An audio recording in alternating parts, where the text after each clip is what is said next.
તો આજનો આપણો પહેલો ટોપિક છે બેંગલુરુ વોટર ક્રાઇસિસ, એટલે કે ભાઈ બેંગલુરુમાં જે જળ સમસ્યા આવેલી છે એના વિશે. તો હેડિંગ આપવું હોય તો આપી દેજો.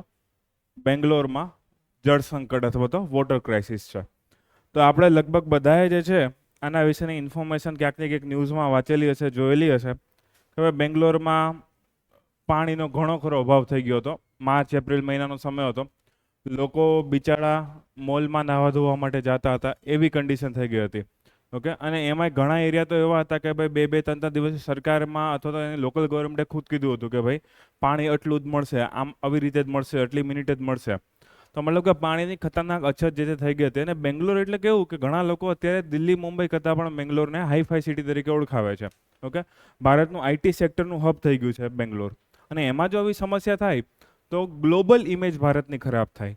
તમે જો બેંગ્લોરમાં ઘણા બધા વિદેશી લોકો પણ હશે, વિદેશી કંપનીઓ પણ હશે, તો એક ભારતની ગ્લોબલ ઇમેજનો સવાલ આવી ગયો હતો કે ભાઈ બેંગ્લોર કે જેને લેક સિટી તરીકે ઓળખવામાં આવતું હતું એક સમયે, એમાં પણ વોટરની ક્રાઇસિસ કઈ રીતે આવેલી છે. ઓકે, તો પહેલી વસ્તુ તો કે બેંગ્લોર આપણા ન્યૂઝમાં હતું. ખાલી અને ખાલી બેંગ્લોરમાં પ્રશ્ન હતો, કર્ણાટકના ઘણા ખરા વિસ્તારમાં પ્રશ્ન હતો. તમે ન્યૂઝમાં તમે જોઈ શકો કે ભાઈ 200 જેટલા તાલુકામાં જે છે આ દુષ્કાળની અસરોથી પ્રભાવિત હતા.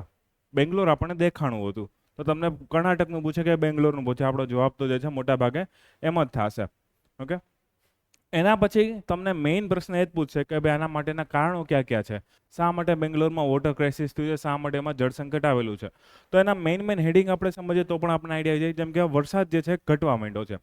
આ વર્ષનો નહીં, છેલ્લા 3 વર્ષનું એનાલિસિસ કરીએ તો એવું જોવા મળ્યું છે કે ભાઈ અલગ અલગ સમયનો જે વરસાદ આવતો હોય, માર્ચ એપ્રિલ મે જૂન જુલાઈ ઓગસ્ટ, ઓકે, અલગ અલગ સમયે જે થોડો ઘણો 2 ઇંચ 5 ઇંચ 10 ઇંચ વરસાદ આવતો હોય, એમાં 25 થી 30% જેટલો ઘટાડો છે. કોઈ કોઈ વર્ષે 35% જેટલો વરસાદ ઓછો આવ્યો છે. હવે જનરલી આઈએમડી ઇન્ડિયન મેટ્રોલોજીકલના ડેટા મુજબ એવું માનવામાં આવે 95% કરતાં ઓછો વરસાદ થાય તો એને બિલો નોર્મલ, બિલો એવરેજ કહેવામાં આવે છે. ઓકે, ના 95%ની તો વાત જ નહીં, તો 25-30% ઘટી ગયું છે. મતલબ કે જેટલો વરસાદ થવો જોઈએ એનો માંડ 60 થી 70% જેટલો વરસાદ થાય છે. તો પહેલું કારણ તો આ કે ભાઈ છેલ્લા અમુક વર્ષોથી 3-4 વર્ષથી અહીંયા વરસાદની સમસ્યા છે. ઓકે, વરસાદ ઓછો આવ્યો તો એના જળાશય પણ શું થવા માંડ્યા, વધારે વધારે સુકાવા માંડ્યા. લોકો શું કરશે કે ભાઈ એના લેક છે કે બીજા કોઈ વિસ્તાર છે એમાંથી પાણીનો ઉપયોગ વધારે દેશે. ઓલરેડી એ જળાશયમાં પણ પાણી ઓછું આવ્યું હશે અને એમાંથી પાણીનો ઉપયોગ વધી જશે. ઓકે, તો બે જગ્યાએ જે છે ઘટાડો થયો છે. એના સિવાય નીચે એવું પણ લખેલું છે કે ભાઈ પાણીનું સ્તર, કાવેરીનું જે રિવર બેઝિન છે, કાવેરી બેઝિન છે, અહીંયા મેઇન કાવેરી નદી કર્ણાટકમાં પસાર થાય છે અને આગળ તમિલનાડુમાં જાય છે. તો કાવેરી નદીનો જેટલો પણ એરિયા છે કર્ણાટકમાં, એમાં અમુક અમુક ટ્રિબ્યુટરી છે, એટલે કે ઉપનદીઓ, અમુક અમુક લેક્સ ને બધું લેવામાં આવે ને, તો એમાં ખાલી અને ખાલી 40% જેટલું પાણી હતું. હવે કાવેરી નદીમાં જેટલું હોવું જોઈએ એના 40% જેટલું જ પાણી છે, મતલબ અડધા કરતાં પણ ઓછું પાણી જે તે સમય મુજબ. એવું નથી કે તો મેક્સિમમ કેપેસિટી મુજબ માર્ચ મહિનામાં જેટલું, એપ્રિલ મહિનામાં જેટલું એનું એવરેજ લઈએ, એનું 40% જેટલું પાણી માંડ માંડ હતું. ઓકે, બધા વિસ્તારમાં નહીં, જે જગ્યાએ દુષ્કાળગ્રસ્ત વિસ્તારો હતા એ વિસ્તારની વાત કરવામાં આવે છે. અને એ પણ અહીંયાની જ સરકારે આપેલો ડેટા છે. તો સરકાર ખુદ 40% ડેટા આપતી હોય, મતલબ કે બહુ ખતરનાક સિચ્યુએશન હોય છે. પછી લખેલું છે કે ભાઈ ભૂગર્ભ જળના સ્ત્રોતોનો અવક્ષય, અવક્ષય એટલે કે ડેપ્લેશન, એટલે કે ફટાફટ ઘટવા માંડ્યા છે. તો ભૂગર્ભ જળનો ઉપયોગ આપણે આની પહેલા પણ 1-2 આર્ટિકલમાં કદાચ મેં ક્યાંક કીધું છે, બહુ વધારે ભારત જે તે સૌથી વધારે ભૂગર્ભ જળ વાપરે છે. અને ભૂગર્ભ જળનું જળ પણ સ્તર પણ આ ફટાફટ ઘટી રહ્યું છે, એના કારણે પણ નુકસાન. ભૂગર્ભ જળ અમુક સમય રિચાર્જ થવું જોઈએ, કાં નદીના પાણી દ્વારા, સરફેસ રન ઓફ કે સપાટી પર જે બીજું પાણી જતું હોય એના દ્વારા, વરસાદ આવતો હોય એના દ્વારા, રેઇન વોટર હાર્વેસ્ટિંગ દ્વારા, કે કોઈને કોઈ રીતે જે છે ગ્રાઉન્ડમાં ભૂગર્ભમાં પાણી પહોંચવું જોઈએ. પણ એ પહોંચશે નહીં તો ફટાફટ એનું લેવલ શું થવા માંડશે, કન્ટિન્યુ ડાઉન થવા માંડશે. ઓકે, તો ભૂગર્ભ જળનું અવક્ષયન, અપૂરતી માળખાકીય સુવિધાઓ, કે ભાઈ અહીંયાની માળખાગત સુવિધાઓ જેમ જેમ વસ્તી વધતી જાય છે, જેમ જેમ શહેર વધતું જાય છે, એની સાથે ઇન્ફ્રાસ્ટ્રક્ચર એટલું વધતું નથી. એના કારણે પ્રોબ્લેમ શું આવ્યો કે બધી જગ્યાએ સરખી વોટર સપ્લાય નથી. અમુક જગ્યાએ સારી વોટર સપ્લાય છે, અમુક જગ્યા ઓછી વોટર સપ્લાય છે. જે જગ્યાએ ઓછી વોટર સપ્લાય છે ત્યાં જ દુષ્કાળ આવે તો વધારે ને વધારે પ્રોબ્લેમ થશે. અને આ વિકાસ અથવા તો ઇન્ક્લુઝિવ ડેવલપમેન્ટ, સમાવેશી વિકાસ ના કહેવાય, આને ઇમ્બેલેન્સ ડેવલપમેન્ટ, ઓકે, અસંતુલિત વિકાસ આપણે કહી શકીએ છીએ, જે બહુ ખરાબ છે આપણા માટે. પ્લસ કન્ટિન્યુ બેંગ્લોરમાં વધતી જતી વસ્તી આવી જ રહી છે, આવી જ રહી છે. જેમ જેમ શહેરીકરણ થાય છે, જેમ જેમ આઈટી સેક્ટરનો ગ્રોથ થાય છે, એમ બેંગ્લોરમાં લોકો જાય છે. જેટલા લોકો વધારે જશે એમ એની વોટર ડિમાન્ડ, પાણીની માંગ વધશે. કે રોજના નાહવા ધોવાથી લઈને ખાવા પીવાની વસ્તુથી લઈને કપડાં ધોવા, રોજે રોજની કેટલી બધી વોટરની ડિમાન્ડ રહેતી હોય છે. તો કન્ટિન્યુ જે છે પાણીની ડિમાન્ડ વધતી જ જવાની છે. ઓકે, અને આ બધામાં સરકારનું જે ડિસ્ટ્રીબ્યુશન સિસ્ટમ એટલે કે વિતરણ માટેની પ્રણાલી છે એટલી સક્ષમ નથી, એટલી કેપેબલ નથી કે બધા લોકોને પાણી પહોંચાડી શકે. ઓકે, આ મેઇન કારણ છે. એના પછી પણ આગળ છે આબોહવા પરિવર્તન. એ તો મેઇન તમને ખબર છે, કોઈ પણ ક્યાંક ગમે થાય આપણે ક્લાઇમેટ ચેન્જ લખી જ નાખીએ છીએ. આમાં પણ લખેલું હતું, ડાઉન ટુ અર્થનો આર્ટિકલ હતો, તો એમાં પણ લખેલું છે ક્લાઇમેટ ચેન્જ જે છે એ અસર કરી રહ્યું છે. એની સાથે સાથે એલ નીનોની ઘટનાઓ, ઓકે, એલ નીનોની ઘટનાઓ પણ વધતી જણાય છે થોડા ઘણા સમયથી અને વધારે તીવ્ર થઈ રહી છે. આના પહેલાના લેક્ચરમાં કીધું હતું કે એલ નીનોની ઘટના જ્યારે જ્યારે થાય ભારતમાં વધારે વરસાદ આવે કે ઓછો વરસાદ આવે? ઓછો વરસાદ આવે, દુષ્કાળની અસર દેખાય. ઓકે, તો એલ નીનો અને આબોહવા પરિવર્તન. આબોહવા પરિવર્તનમાં મેઇન શું કે વરસાદ અનિયમિત થઈ જાય છે, ઘટી જાય છે, પૂર આવી જાય, દુષ્કાળ આવી જાય, કોઈ પણ અસર હોય તો આપણે ક્લાઇમેટ ચેન્જની સાથે એને કનેક્ટ કરી શકીએ છીએ. ઓકે, એના પછી જળાશયનું પ્રદૂષણ. હવે 40% તો એક તો માંડ પાણી વહેતું, પ્લસ વધેલું ઘટેલું પાણી છે ને વાપરવા લાયક છે નહીં. ભારતમાં અને બેંગલુરુમાં કે બીજી ઘણી બધી જગ્યાએ કેટલા બધા કચરા તમને દેખાય છે, જેમ કે ઇન્ડસ્ટ્રીયલ વેસ્ટ, ઔદ્યોગિક ઉદ્યોગોનો કચરો છે, ગટરનો કચરો હોય, ઘન કચરો, સોલિડ વેસ્ટ હોય, જે મ્યુનિસિપાલિટીમાંથી અલગ અલગ આપણે જે કચરા પ્લાસ્ટિકના ફેંકતા હોય, કોઈ વસ્તુ ફેંકી દેતા હોય, કેળા કેરીની છાલ ફેંકી દેતા હોય, એ બધી વસ્તુ છેલ્લે ઘન કચરો જમા થવાનો છે અને એ બધું શું કરશે? પાણીના સ્ત્રોતોને દૂષિત કરશે. પાણીના સ્ત્રોતો દૂષિત થઈ જાય, સરકારનું કામ વધી જશે. હમણાં કીધું આપણે કે સપ્લાય સિસ્ટમ નબળી છે, સપ્લાય સિસ્ટમ એટલી સ્ટ્રોંગ નથી. હવે એમાં પણ હવે સપ્લાય તો કરવાની છે, ભેગું ભેગું ફિલ્ટ્રેશન પણ કરવાનું, શુદ્ધિકરણ પણ કરવાનું. શુદ્ધિકરણ નહીં થાય, ઓકે, એ ધીમું પડી જશે. ધીમું પડશે તો આગળ પાણી પહોંચાડવું પણ ધીમું ધીમું થતું જ જવાનું છે. ઓકે, અને કદાચ કોઈ વાર એવું થાય કે કોઈ સરકારના પાણી ઉપર ડિપેન્ડન્ટ ના હોય, ડાયરેક્ટ ગ્રાઉન્ડ વોટર ખેંચતું હોય, ડાયરેક્ટ નદીની આજુબાજુમાં રહેતું હોય, તો એને તો દૂષિત પાણી વાપરવું પડશે. દૂષિત પાણી વાપરશે એટલે હેલ્થમાં ખર્ચો વધી જશે, દેશની જીડીપીને છેલ્લે નુકસાન થવાનું છે. ઓકે, નીચે પણ લખેલું છે કે ભાઈ આની એન્વાયરમેન્ટની સંસ્થા છે, એ લોકો પણ કીધું છે કે ભાઈ કેટલું બધી જગ્યાએ જે છે આવા ઔદ્યોગિક ગંદા પાણી છે, સરકાર દ્વારા જે મ્યુનિસિપલ કોર્પોરેશન દ્વારા પ્રોપર કામ કરવામાં નથી આવતું, આ બધું દૂષિત પાણી કન્ટિન્યુ વધતું જ જાય છે, વધતું જાય છે. ડેટા પણ આપણે લગભગ 85% જળાશયો જે છે એમાં અલગ અલગ પ્રકારના પ્રદૂષણ દેખાય છે. કોઈ જગ્યાએ ઉદ્યોગોનું, કોઈ જગ્યાએ મ્યુનિસિપાલિટીના વેસ્ટનું, કોઈ જગ્યાએ આપણા પ્લાસ્ટિકના કચરાનું. ઓકે, અલગ અલગ પ્રકારનું પ્રદૂષણ દેખાય છે. ગેરવ્યવસ્થાપન અથવા તો અસમાન વિતરણ. ગેરવ્યવસ્થાપન એ રીતે કે ભાઈ જેટલું પાણી છે એનું જો કોઈ સારું મેનેજમેન્ટ કરી શકે તો કદાચ બધાને ઓછું તો ઓછું પણ બધાને ઇક્વલી ડિસ્ટ્રીબ્યુટ કરી શકે. પણ અગેન જેવી રીતે બધા સિટીમાં હોય છે, અમુક એરિયા વધારે હાઈફાઈ ડેવલપ હોય છે, અમુક એરિયા જે છે ઓછા ડેવલપ રહેવાના છે. ઓકે, પ્લસ સરકાર જે છે એના પાઇપલાઇન્સ વિશે તમને આઈડિયા હોય. અત્યારે પણ તમે કદાચ ગાંધીનગરમાં 4-5 સેક્ટર ફરો એટલે એકાદી જગ્યાએ પાણી ઢોરેલું દેખાઈ જશે તમને. સરકારની પાઇપલાઇન તૂટી ગઈ હોય અથવા સરકારી બિલ્ડિંગમાં જે છે નળ છે જે લીકેજ હોય. આપણે પ્રાઇવેટમાં આપણા ઘરે પણ એકાદો બેકાદો નળ તો એવો જ હશે કે રોજ થોડા થોડા 2-4 ટીપા પડતા રહેતા હશે. હવે પાણીની ઘટ જ્યારે છે ત્યારે આવી વસ્તુ ના ચાલે. કે માંડ માંડ કે થોડું ઘણું પાણી આવતું હોય ને એમાં પાઇપલાઇન બગડી ગયું અથવા તો પાઇપલાઇનમાં કચરો આવી ગયો, પાઇપલાઇન ફસાઈ ગયો, કંઈક ને કંઈક કામ થઈ ગયું હોય. તો આ વ્યવસ્થાપન જે છે બહુ ખરાબ છે. ને વ્યવસ્થાપન જેટલું ખરાબ થશે એના કારણે પ્રોબ્લેમ આપણને જ થવાનો છે બધાને. સરકારને તો પ્રોબ્લેમ થશે પણ છેલ્લે ભોગવશું કોણ? આપણે ભોગવવાના છે.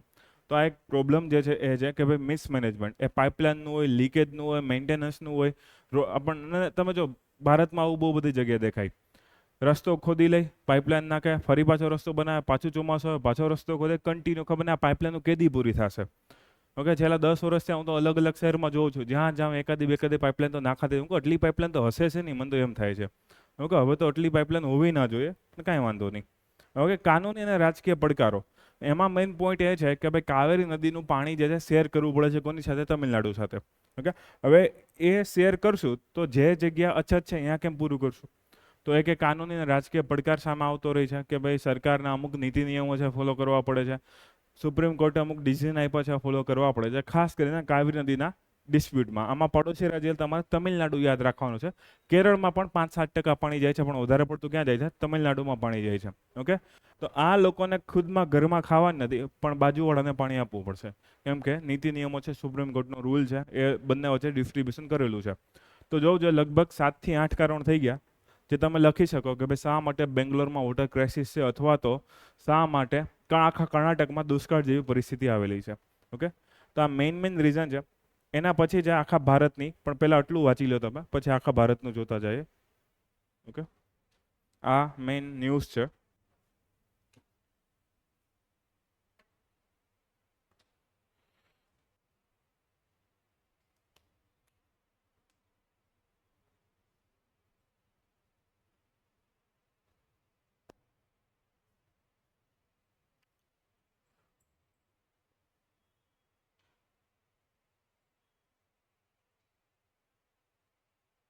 Okay, next slide.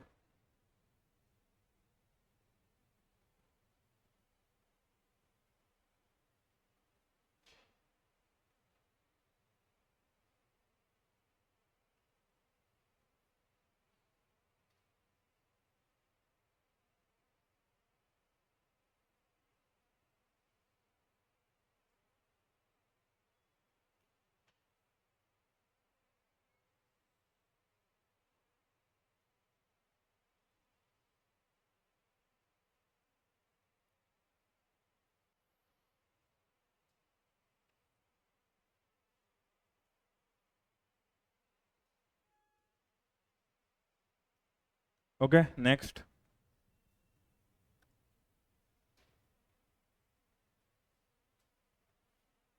આ વચ્ચે વચ્ચે નાના મોટા ડેટા છે તમે બીજી જગ્યા પણ લખી શકશો. ખાલી એવું નહીં કે હવે આ બેંગ્લોરનો પ્રશ્ન પૂછાય તો જ તમે બીજો કોઈ પાણી સંબંધિત પ્રશ્ન છે એમાં પણ એડ કરી શકશો.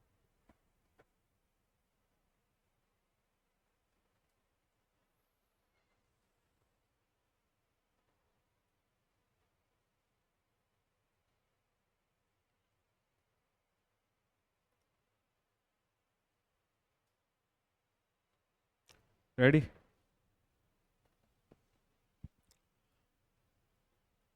ઓકે, કર્ણાટકની સ્થિતિ જોઈ લીધી. હવે ભારતની સ્થિતિ જોઈએ કે ભાઈ ભારતમાં ભૂગર્ભ જળ ગ્રાઉન્ડ વોટર જે છે અથવા તો રેગ્યુલર પણ જળ સમસ્યાઓ જે છે કેટલી વિકટ છે કે કેટલી વિકટ નથી એ આપણે જોઈએ. સૌથી પહેલાં તો બેલેન્સ રિસોર્સ, સંસાધનોનું બેલેન્સ જ નથી.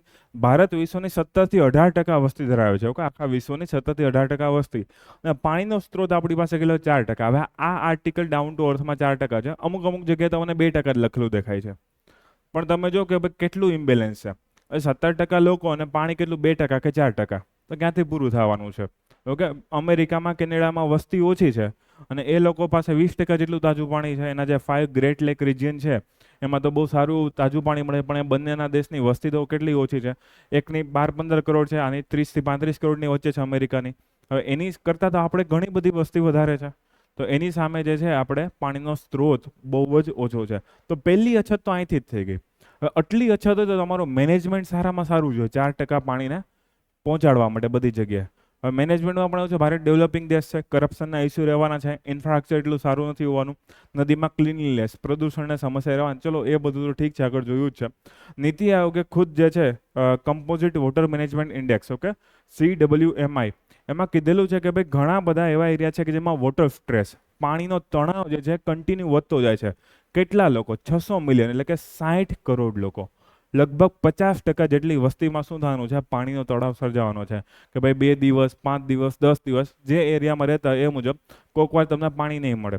અને તમને કદાચ એમ સમજો કે મહિનામાં 1 કે 2 વારે પાણીની સુવિધા નહીં હોય તો તમને આગલા 6-8 મહિના સુધી તો યાદ રહેશે જ કે યાર કદાચ પાણી હોય જશે તો પાણી તમે 2 બાલ્ટી એક્સ્ટ્રા ભરીને રાખશો.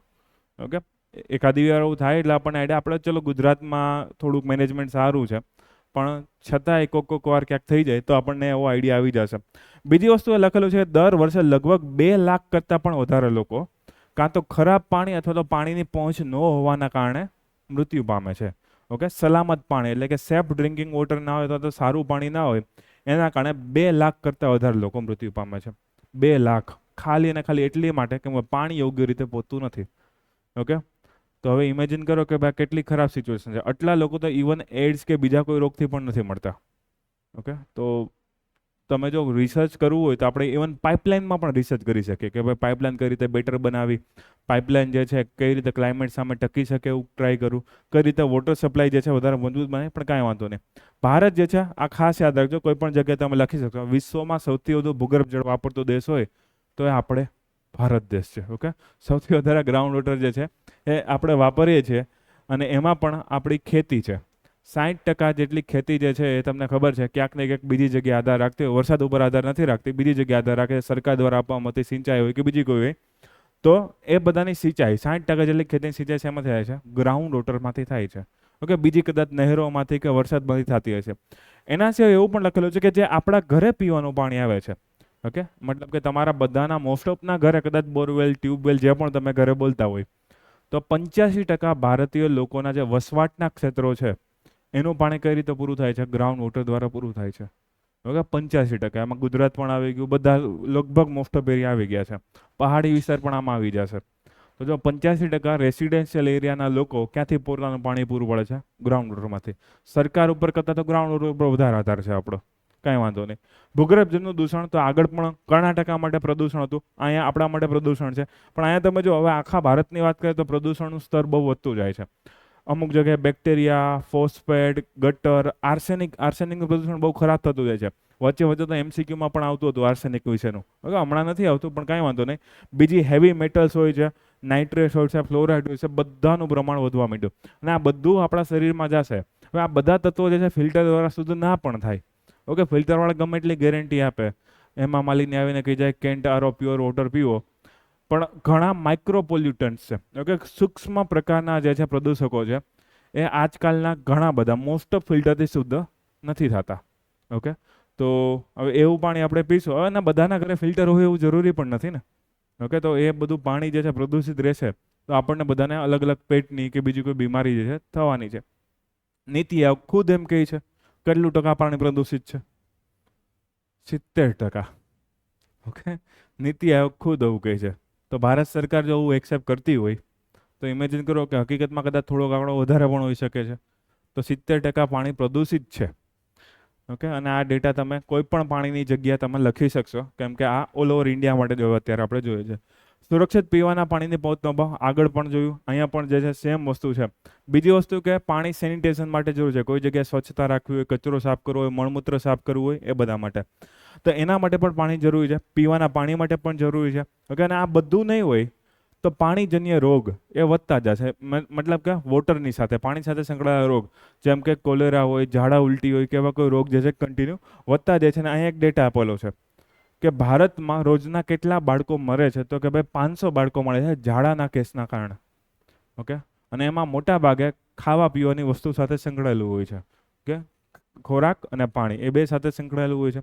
તો એ તમે જો બીજો એક ડેટા પણ આપેલો છે કે ભાઈ કેટલા ટકા ચેપી રોગો, ઓકે 21% ચેપી રોગો જે છે એ પાણી સાથે સંકળાયેલા છે. તો જે આપણને અલગ અલગ પ્રકારના ચેપી રોગો થાય છે એમાં પણ પાણીનો પ્રભાવ જે છે ક્યાંક ને ક્યાંક તમને જોવા મળશે. બેક્ટેરિયા કોઈકમાં ફેલાઈ ગયા હોય, કોઈકમાંથી જે છે એ બીજું અમીબા કે કંઈક ને કંઈક આવી ગયું હોય, ઘણી વસ્તુ આવી જાય છે, મચ્છર બચ્છર ફેલાતા જતા હોય. ઓકે એના સિવાય જે છે 16 કરોડ ભારતીયો જે છે ને સુરક્ષિત પીવાનું પાણી અત્યારે પણ ઉપલબ્ધ નથી. 16 કરોડ ભારતીયોને 21 કરોડ ભારતીયો જે છે એને સ્વચ્છતાનો અભાવ જોવા મળે છે હજુ પણ. ઇવન સ્વચ્છ ભારત મિશનનો આટલી સક્સેસ પછી પણ પેલું તમને ખબર છે ઓપન ડિફેકેશન ફ્રી નામનું સર્ટિફિકેટ આપતા હતા, ODF ફ્રી. ઓકે મતલબ કે ખુલ્લામાં શૌચાલય કોઈ કરતું ના હોય તેને ODF કહેવામાં આવતું, ઓપન ડિફેકેશન ફ્રી. એવું હોવા છતાં 21 કરોડ ભારતીયોને હજી સ્વચ્છતાનો અભાવ, સેનિટેશનનો અભાવ જોવા મળે છે. આ બધા ડેટા જે છે આપણા માટે કામના છે, કોઈને કોઈ જગ્યાએ તમે લખી શકશો. પાણીનો એસે પૂછાય કે પાણીનો જનરલનો પેલો ક્વેશ્ચન કે છે પૂછાય, GSમાં ક્વેશ્ચન પૂછાય. આ તમે જોઈ શકો ગ્રાઉન્ડ વોટરની સ્થિતિ શું છે. જે રેડ લાલ કલરના વિસ્તાર છે એ બધી જગ્યાએ ગ્રાઉન્ડ વોટર ઘણું ઘટી ગયું છે. ભારતનો 54% જેટલો વિસ્તાર છે, ઓકે આ જેટલો પણ વિસ્તાર છે એમાં 54% જેટલો વિસ્તાર છે એમાં જે ભૂગર્ભ જળના કૂવા હોય, ટાંકા હોય કે બીજું કોઈ બોરવેલ હોય એમાં જળસ્તર કન્ટિન્યુ ઘટી રહ્યું છે, ડિક્રીઝ થઈ રહ્યું છે, એનું જળસ્તર ઘટી રહ્યું છે. મતલબ કે ભવિષ્યમાં એટલું ને એટલું જળ આપણને પાછું મળશે નહીં. તમે જો ગુજરાતના ઉત્તર ગુજરાતનો ભાગ તમે જો ઓલમોસ્ટ લાલવાળા ભાગમાં છે. સૌરાષ્ટ્રમાં પણ તમે જો અમુક જિલ્લાઓ જેમ કે આ જુનાગઢનો ભાગ એવો, ભાવનગરનો અમુક ભાગ આવી ગયો, આ બાજુનો થોડોક ભાગ અમરેલી સાઈડનો ભાગ આવી ગયો, જામનગર સાઈડનો અમુક ભાગ આવી ગયો. એ બધા ભાગમાં તમે એકદમ લાલ, બાકી ઓલમોસ્ટ કેસરી તો બધે છે જ. મતલબ કે પ્રોબ્લેમ તો બધે છે જ. કર્ણાટકમાં પણ તમે જો ઉત્તર કર્ણાટકનો ભાગ, આ બાજુ પૂર્વ કર્ણાટકનો ભાગ, એ બધી જ આ બાજુ બેંગ્લોર આવેલું છે. જો છે અહીંયા આંધ્રપ્રદેશની બોર્ડર પાસે બેંગ્લોર આવેલું છે. ત્યાં તમે જો એકદમ રેડિશ એરિયા લાલ કલરનો પટ્ટો દેખાય છે. રાજસ્થાનમાં અરવલ્લીને આ બધું લાલ લાલ છે, એમાં તો કંઈ જોવા જેવું છે જ નહીં. ઓકે તો આમાં તમે જો કે ભાઈ ગ્રાઉન્ડ વોટર જે છે એનું લેવલ કેટલું ઘટતું જાય છે કન્ટિન્યુ. ઓકે કન્ટિન્યુ ઘટતું જાય છે. તો ડેટા છે જોઈ શકો તમે. અને મોટાભાગે પશ્ચિમ ભારત જે છે આમાં આગળ તમને દેખાય છે ઘટાડો થવામાં. આ બધું જો યેલોવિશ એરિયા અથવા તો બીજા કોઈ એરિયા છે અને જે ગ્રે કલર છે એમાં ડેટા નથી. ડેટા મળે ત્યારે ઘટેલું પણ હોય, વધેલું પણ હોય, જે પણ હોય. ઓકે પણ તમે જો કે વધારે પડતું પશ્ચિમ ભારત, પંજાબ હરિયાણા પણ ખરાબ સિચ્યુએશનમાં છે, દેખાય છે પંજાબ હરિયાણા. અને સાઉથમાં કર્ણાટકનો ભાગ, આંધ્રપ્રદેશ, ઉત્તર મહારાષ્ટ્ર, ઓકે, તમિલનાડુના અમુક અમુક જિલ્લા, આ બધી જગ્યા શું છે, વોટર સ્ટ્રેસ, પાણીનો તણાવ તમને જોવા મળે છે, અથવા તો ગ્રાઉન્ડ વોટર, ભૂગર્ભ જળ જે છે ઘટી રહ્યું છે. તો આ એક ઇમેજ ઉપરથી તમે થોડું ઘણું જોઈ શકો છો. ઓકે, ભાવિ અનુમાનો, ફ્યુચરમાં શું થશે એના વિશેનું પ્રિડિક્શન આપવામાં આવ્યું છે કે ભાઈ ફ્યુચરમાં અથવા તો આપણે શું એક્સપેક્ટ કરવું જોઈએ આના ઉપરથી. તો સૌથી પહેલી વસ્તુ એ છે કે આગળના જેમ જેમ આપણે સમય પસાર થતો હશે એમ પાણીની ડિમાન્ડ વધતી જશે, પણ પાણીની સપ્લાય તો આપણે વધારી નથી શકવાના, સિવાય કે આપણે પાણીનું શુદ્ધિકરણ કરતાં શીખી જાય દરિયામાંથી. બાકી પાણીની સપ્લાય તો જે એટલી નદીમાંથી, તળાવમાંથી, ગ્રાઉન્ડ વોટરમાંથી જેટલી આવે એટલી ને એટલી રહેવાની છે. એના કરતાં વધારવી અત્યારે આપણા માટે બહુ અઘરી છે, પણ વસ્તી વધતી જાય છે, લોકોની ડિમાન્ડ વધતી જાય છે. એના કારણે શું થશે, નીતિ આયોગે ખુદ કીધું છે 2030 સુધીમાં લોકોની ડિમાન્ડ ડબલ હશે, કોના કરતાં, સપ્લાય કરતાં. તો ડિમાન્ડ ડબલ છે, સપ્લાય જે છે અડધી જ છે. તમારે 100 લીટર પાણી જોતું હશે પણ અવેલેબલ 50 લીટર જ હશે. ઓકે, તો આ નીતિ આયોગે ખુદે કીધું છે, આ પણ ડેટા તમે જે છે એડ કરી શકવાનો છો. ઓકે, જીડીપીને નુકસાન થશે આ બધા દ્વારા, લોકો વધારે બીમાર પડશે, લોકોને સમયસર સ્વચ્છતાનો અભાવ થશે કે રોગના ફેલાવામાં વધારો થશે. તો એક તો હેલ્થમાં ખર્ચો વધી જશે, સરકારને પણ હેલ્થ ઇન્ફ્રાસ્ટ્રક્ચર સારું ઊભું કરવું પડશે, દવાઓ, રસીઓ, એની શોધ વધારે કરવી પડશે, અને આ લોકો જેટલા બીમાર પડશે અથવા મૃત્યુ પામશે એ બધા કામ કરવા નહીં આવી શકે, મતલબ કે ઇકોનોમીમાં ફાળો નહીં આપી શકે. મતલબ કોઈને મલેરિયા થઈ ગયો છે, કોઈને ઝાડા ઉલટી થઈ ગયા છે, 5 દિવસની, 10 દિવસની, 15 દિવસની રજામાં છે. ઓકે, તો શું થશે, પ્રોબ્લેમ થશે. ફોર એક્ઝામ્પલ, આ ગૌરવભાઈ છે આપણે, એને 5 દિવસ 10 દિવસ બીમાર પડી જાય તો ભણવા નહીં આવે, પછી એને પછી સ્ટ્રેસ વધતો જશે કે ભાઈ આટલા લેક્ચર પૂરા કરવાના, આ પેલું લખવાનું, તે લખવાનું. ઓકે, ભલે લખતા ના હોય એ અલગ વાત છે, પણ ફ્યુચરમાં શું થાય, એનું ને એનું કામ વધતું જવાનું છે. છેલ્લે આ બધું કાં તો તમારે એજ્યુકેશનમાં, હેલ્થમાં કે જીડીપીમાં ક્યાંક ને ક્યાંક તો નેગેટિવ ઇમ્પેક્ટ કરવાનું છે. અને હમણાં આપણે આગળ જોયું 500 બાળકો તો રોજના મૃત્યુ પામે છે, હજી તો 5 વર્ષના ના થયા હોય ત્યાં સુધીમાં. ઓકે, તો એનું તો આપણે ઇકોનોમિક પ્રોસ્પેક્ટ તો બધા ભૂલી જ જવાના, એની લાઈફ ભૂલી જવાની, એનાથી દ્વારા થતો દેશને ફાયદો, એના ફેમિલીને થતો ફાયદો, એ બધું તો આપણે ભૂલી જ જવાનું રહી. બીજું એક પણ લખેલું છે કે ભાઈ અત્યારે તો જે ભૂગર્ભ જળનો અક્ષય થાય છે એ તો ખાલી ટ્રેલર છે, આવનારા સમયમાં ભૂગર્ભ જળ આના કદાચ 3 ગણું ઘટવાનું છે. ઓકે, તો અત્યારે જે પેલો લાલ કલરનો ડેટા હતો ને એ બધો 3 ગણો થઈ જશે. તો ક્યાં સુધીમાં, 2040થી 80ની વચ્ચે કોઈ પણ સમય સુધીમાં ભૂગર્ભ જળ 3 ગણું ઘટવાનું અનુમાન છે. અને આ બધા અનુમાનો છે, પણ પહેલું અનુમાન આપણે વધારે યાદ રાખવા જેવું છે. નીતિ આયોગે કીધું છે 2030 સુધીમાં જે છે એવું થવાની શક્યતા છે. ઓકે, હવે મુખ્ય યોજનાઓ, ઘણી બધી યોજના છે, પણ જો આટલી યોજના આટલા વર્ષોથી ચાલે છે, કાંઈક પોઝિટિવ ન્યૂઝ આવવા જોઈએ. પણ દર વર્ષે કોઈક ને કોઈક ગામમાં પ્રોબ્લેમ આવે, જેમ કે 2-3 વર્ષ પહેલાં ચેન્નઈમાં પ્રોબ્લેમ હતો, આ વખતે અહીંયા પ્રોબ્લેમ છે. એકવાર દિલ્હીમાં જ હમણાં આ 2-3 અઠવાડિયા પહેલાં દિલ્હીમાં જે છે પેલા ટેન્કર માફિયાઓ અથવા તો ટેન્કરના લોકો જે છે એ અલગ અલગ જગ્યાએ પાણી પહોંચાડવામાં ધીમા પડતા તો લોકોને પ્રોબ્લેમ થતી હતી. ઓકે, તો ઘણી બધી જગ્યા અલગ અલગ શહેરમાં અથવા અલગ અલગ રાજ્યમાં અલગ અલગ સમયે પ્રોબ્લેમ આવી રહ્યા છે. દર વર્ષે કોઈને કોઈ નવું રાજ્ય ઊભું હોય, દુષ્કાળનો સામનો કરતું હોય, પાણી ઘટી ગયું હોય, નદીમાં પ્રોબ્લેમ આવી, કંઈક ને કંઈક પ્રોબ્લેમ આવેલી હોય છે. પણ છતાં પણ આટલી યોજના આપણે છે, એમાંથી અટલ ભૂજલ યોજના રિસન્ટની છે હમણાંની, તમે ક્યાંક ક્યાંક ન્યૂઝમાં પણ સાંભળ્યું, પણ લાસ્ટ યરની ન્યૂઝ છે એટલે હું ફરી કહેતો નથી, કોઈને જોવી હોય તો જોઈ શકે છે. ગંગાના શુદ્ધિકરણની સ્કીમ ઘણી વખત તમને પ્રિલિમ્સમાં ક્યાંક ને ક્યાંક જોવા મળેલી હશે. ઓકે, બીજી નાની મોટી સ્કીમ પણ છે. મનરેગા દ્વારા નાના મોટા ચેક ડેમ પણ બનાવવામાં આવતા હોય, તળાવ બનાવવામાં આવતા હોય છે, એટલે મનરેગા એમાં એડ કરેલું છે. ઓકે, પગલાઓ શું કરવાનું, તો કે જે આપણે જિયોગ્રાફીમાં ભણ્યા હતા એકવાળો એ પોઈન્ટ, ઇન્ટરલિંકિંગ ઓફ રિવર્સ, નદીઓનું આંતરજોડાણ કરવું. જે જગ્યાએ વધારે પાણી છે એને ઘટેલા પાણીના વિસ્તારો સાથે જોડવામાં આવે, ઇન્ટરલિંકિંગ ઓફ રિવર, નદીઓનું આંતરજોડાણ કરવામાં. પહેલો જ મુદ્દો આ થઈ ગયો. બીજો મુદ્દો શું છે, જળ સંરક્ષણ. દરેક લોકો જે છે પોતાની રીતે જળ સંરક્ષણ કરતા શીખે. ભાઈ એક પાણીના નળ હોય એનું મેન્ટેનન્સ કરતાં કેટલી વાર લાગે ભાઈ, એક પ્લમ્બરને બોલાવો, અથવા આપણે તમારા મોટા ભાગના પપ્પાને, કાકાને કે કોઈ દાદાને તો જાતે જ આવડતું હોય છે આ બધી વસ્તુ કરતાં, ઘરમાં પાના પકડ પડ્યા જ હોય છે. ઓકે, રવિવાર આવે, નવરા બેસે એટલે કંઈક ને કંઈક તોડફોડ કરવા બેસી જતા હોય છે, પણ કાંઈ વાંધો નહીં. જળ સંરક્ષણ જે છે એ અત્યારથી જ કરશું કે ભાઈ રોજની, તમે વિચારો કોઈ નાનો લીકેજ વાળો નળ પણ તો રોજની 1 કે 2 બાલ્ટી પાણી તેમાંથી વહી જ જવાનું છે. સરકારના તૂટેલા ફૂટેલા પાઇપ હોય તો એમાંથી તો કેટલું હજારો લીટર પાણી વહી જવાનું છે. તો કન્ઝર્વેશન, જેટલું પણ આપણે કન્ઝર્વેશન કરશું એટલો ફાયદો થશે. એની સાથે તમે એમાં રેઇન વોટર હાર્વેસ્ટિંગ પણ એડ કરી દો કે ભાઈ અગાસીમાં, છતમાં જેટલું પાણી આવે છે કે બીજી કોઈ જગ્યાએ પાણી આવે એનું સંરક્ષણ કરો, અને ગ્રાઉન્ડમાં ઉતારવાની ટ્રાય કરીએ આપણે. ઓકે, માળખાકીય સુવિધાઓમાં રોકાણ કરવું, ગટર વ્યવસ્થા સારી કરવી. આપણે સિંધુ ખીણની સભ્યતાના અનુગામીઓ છીએ. ઓકે, તો સિંધુ ખીણની સભ્યતાની એક બેસ્ટ વસ્તુનું પાલન કરવું છે ને, ડ્રેનેજ સિસ્ટમનું. ઓકે, એ લોકોની ડ્રેનેજ સિસ્ટમ એટલી સારી હતી, તો આપણે એમ કેમ આપણા ઇતિહાસમાં પહેલું ચેપ્ટર એ આવતું હોય છે. અને પહેલી જ વસ્તુ એમાં ભણીએ છીએ નગર રચના ભણીએ છીએ, ડ્રેનેજ ભણીએ છીએ, પણ કાંઈ વાંધો નહીં. માળખાગત સુવિધામાં ગટર આવી જાય, નળ કનેક્શન આવી જાય, સરકાર દ્વારા પહોંચાડવામાં આવતું પાણી આવી જાય છે, એ બધી વસ્તુ આવી જાય. ટકાઉ કૃષિ આગળ જોયું, ભારતનું મોટાભાગનું પાણી જે છે એ કૃષિમાં વાપરવામાં આવે છે. દેશમાં જેટલું પણ તાજું પાણી છે એમાંથી ગ્રાઉન્ડ વોટર છે ને 80% પાણી એકલું કૃષિ વાપરે છે ગ્રાઉન્ડ વોટરમાંથી. તો સૌથી પહેલાં કૃષિને આપણે કંટ્રોલ કરવું જોઈએ. સરકાર અત્યારે આપણા ઘરે ઘરે વોટરના મીટર લગાડે કે ઇન્ડસ્ટ્રીમાં મીટર લગાડે, એ બધાથી 20% ફેર પડશે. 80% પાણી કોણ વાપરે છે? કૃષિ. પણ અગેન આ પોલિટિકલ મુદ્દો આવી જશે. ઓકે, પાણીમાં જો પ્રાઇસ રાખી દેશે, પાણીમાં ટેક્સ રાખી દેશે, તો મત ક્યાંથી મળશે? અને એ સ્ટેપ લેવું બહુ અઘરું પણ પડવાનું છે. ઓકે, કૃષિમાં પાણીનો બગાડ બહુ બધી જગ્યાએ થતો જોવા મળે, જેમ કે દોરિયા પદ્ધતિથી ખેતી, આખા ખેતરને પાણી પીવડાવવામાં, હકીકતમાં પાણી વનસ્પતિના મૂળને પહોંચે તો એ સારામાં સારી બાબત છે. ટપક સિંચાઈ પદ્ધતિને એ બધું ફરી પાછું તમે કૃષિમાં જે આપણે જોયું હતું એ એડ કરી શકશો આમાં. પ્રદૂષણનો ઉકેલ એ તો આવે તો વધારે સારી વાત છે. બાકી ગંગા નદી, યમુના નદી, નર્મદા નદી બધામાં અલગ અલગ પ્રદૂષણ તમને જોવા મળે. આ તો મોટી નદીના નામ કીધા. ઓકે, જે કોઈ જામનગરનું હશે તો એને આઈડિયા છે બસ સ્ટેન્ડની પાછળનું તળાવ જે છે એમાં કેટલી ગંદકી જોવા મળે છે. ઓકે, ઘણા બધા એવા એક્ઝામ્પલ છે કે કોઈ જગ્યાએ અચાનક માછલીઓ મરી જાય, યુટ્રોફિકેશન થાય છે, સેવાળ આવી જાય છે.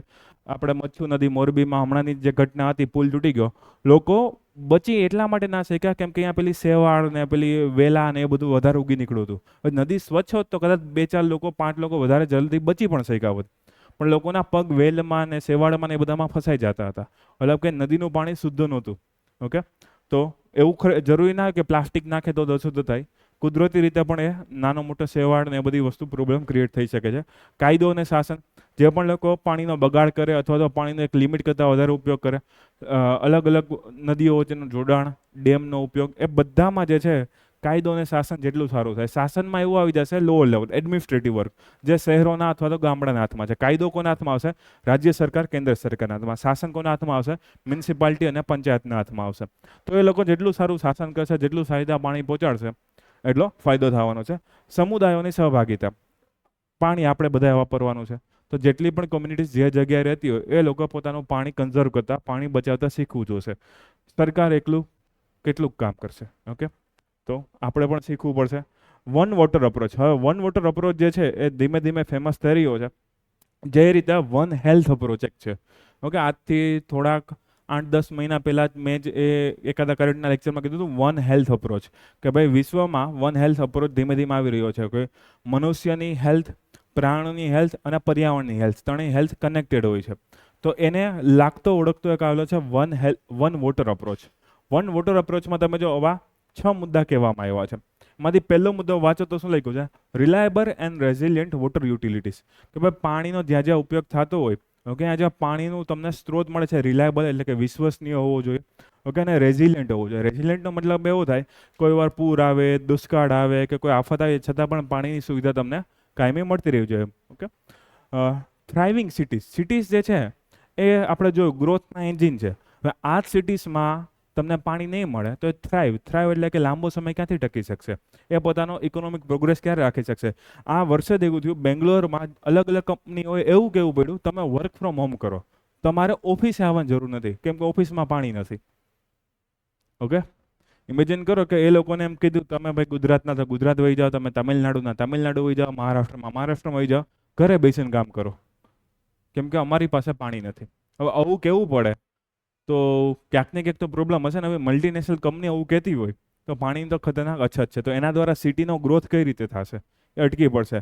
કોમ્પિટિટિવ બિઝનેસ એન્ડ ઇન્ડસ્ટ્રી, કે ભાઈ બિઝનેસને સ્પર્ધાત્મકતા સારી રાખવા માટે પાણીનો જથ્થો પહોંચાડવો પડે.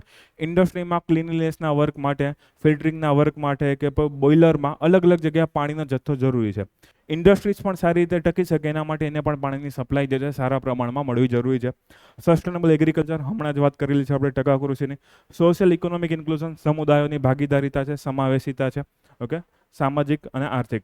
હેલ્ધી વોટરવેઝ, ઓકે, કે જળ પરિવહનની આપણે વાત કરીએ. નેશનલ વોટરવે 1 જે છે ગંગા નદી પર જે આવેલો છે, તો આ જેટલા સારા વોટરવેઝ બનાવશું એટલો આપણને ફાયદો શું થશે ખબર? વોટરવેઝ આપણે બનાવશું ને તો એક તો એમાં પાણીનો એક મિનિમમ લેવલ આપણે જાળવવાનો પ્રયત્ન કરશું. મતલબ કે પાણીનો મિનિમમ લેવલ જાળવું, મતલબ કે પાણીનો એક મિનિમમ રિઝર્વ જથ્થો આપણે જાળવી રાખ્યો. એટલો જથ્થો હશે તો જ વોટરવે ચાલશે, બાકી વોટરવે ચાલવાનો નથી. બીજી વસ્તુ, વોટરવે ત્યારે જ ચાલે કે જ્યારે અંદર કચરો ના આવે. કન્ટિન્યુ કચરો આવતો રહે તો જહાજોમાં પ્રોબ્લેમ આવે. ઓકે, તો એક સારી વસ્તુ છે કે ભાઈ વોટરવેઝ પણ ચાલી શકે અને પાણીના સ્ત્રોતનું શુદ્ધિકરણ પણ ભેગું થતું રહે. તો અલગ અલગ એરિયા જે છે આમાં આપવામાં આવેલા છે.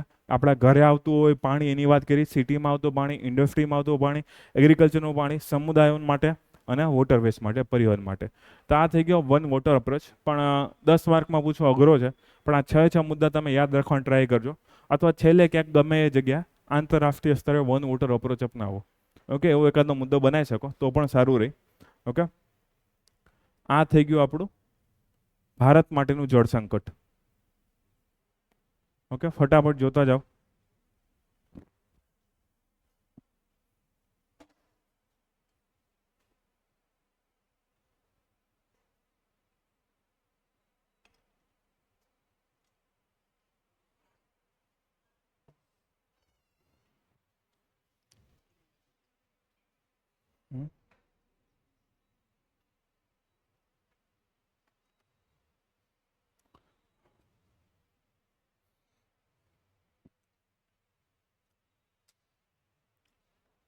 Okay, next slide.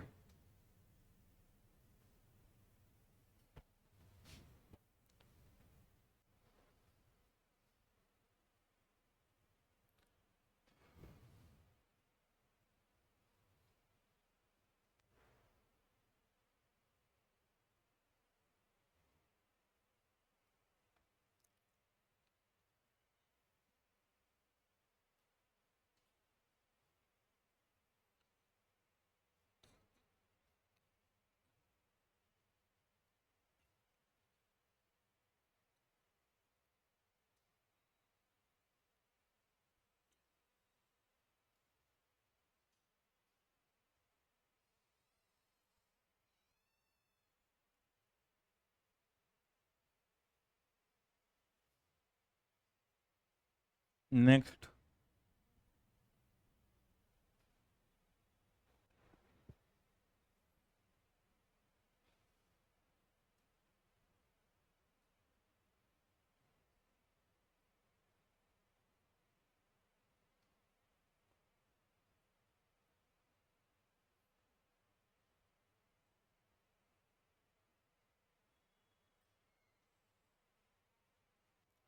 નેક્સ્ટ.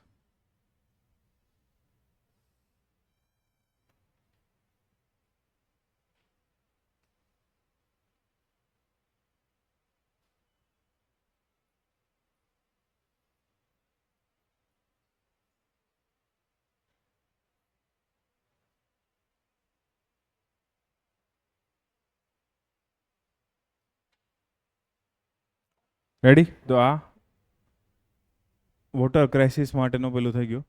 હવે આવશે HDI, human development index. Again ઇકોનોમીના પાર્ટમાં અલગ અલગ ઇન્ડેક્સ કે રિપોર્ટ તમને પૂછવામાં આવતા હોય છે. તો સૌથી મેઇન રિપોર્ટ જે છે આપણો હ્યુમન ડેવલપમેન્ટ ઇન્ડેક્સ છે, એનો નવું આવૃત્તિ આવી ગઈ છે. આ કોણ પબ્લિશ કરે છે? પહેલાં તો એ તમારા પ્રિલિમ્સ માટે તમે ક્યાંક ને ક્યાંક વાંચેલું જ હશે.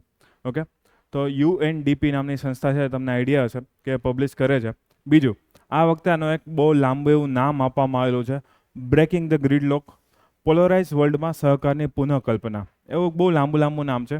પણ અગેન આવી થીમ તમને પ્રિલિમમાં પૂછે છે, અહીંયા તમારી ઉપર છે. તમે લખવું હોય તો લખી શકો, ના લખવું હોય તો ના લખો, કાંઈ વાંધો નહીં. ઓકે, તમને સાવ સિમ્પલ આમાં તો એવો જ પ્રશ્ન પૂછશે, HDI જે છે એનો એક આ વર્ષના અહેવાલ છે એના મુખ્ય તારણો વિશે નોંધ લખો. સ્ટેટિક પ્રશ્ન હશે, આમાં તમારે જે છે ડેટા યાદ રાખવા પડશે. ડેટા યાદ નહીં હોય તો આ જવાબ તમે નહીં લખી શકો. પહેલા નંબરે કોણ છે, ભારતનો નંબર કેટલામો છે, એવા નાના મોટા ડેટા તમારે કન્ટિન્યુ આમાં યાદ રાખવા પડશે. ઓકે, સૌથી પહેલાં તો જો ભારતનો ક્રમ આપેલો છે 134મો ક્રમ છે, બહુ ખરાબ ક્રમ કહેવાય, કાંઈ વાંધો નહીં. સ્વિટ્ઝરલેન્ડ જે છે એ પહેલા નંબર આવેલું છે. પછી તમે જો ઉપરના યુરોપિયન દેશો, નોર્વે છે, આઇસલેન્ડ છે, એ બધા જ મોટા ભાગે આમાં આગળ રહેતા છે. છેલ્લા દેશોમાં કોણ છે? સોમાલિયા, દક્ષિણ સુદાન અને central African Republic, CAR, central African Republic એવું આખું નામ છે. ઓકે, UNDP દ્વારા જાહેર કરવામાં આવે છે. અને આપણો એક મુખ્ય અહેવાલ છે કે જેના દ્વારા આપણે જાણી શકીએ છીએ કે લોકો અલગ અલગ ક્ષેત્રમાં કેવું પ્રદર્શન કરે. લોકો નહીં, દેશો જે છે અલગ અલગ ક્ષેત્રમાં કેવું પ્રદર્શન કરી રહ્યા છે. મેઇનલી 3 એરિયા જે છે એમાં સમાવવામાં આવતા હોય છે.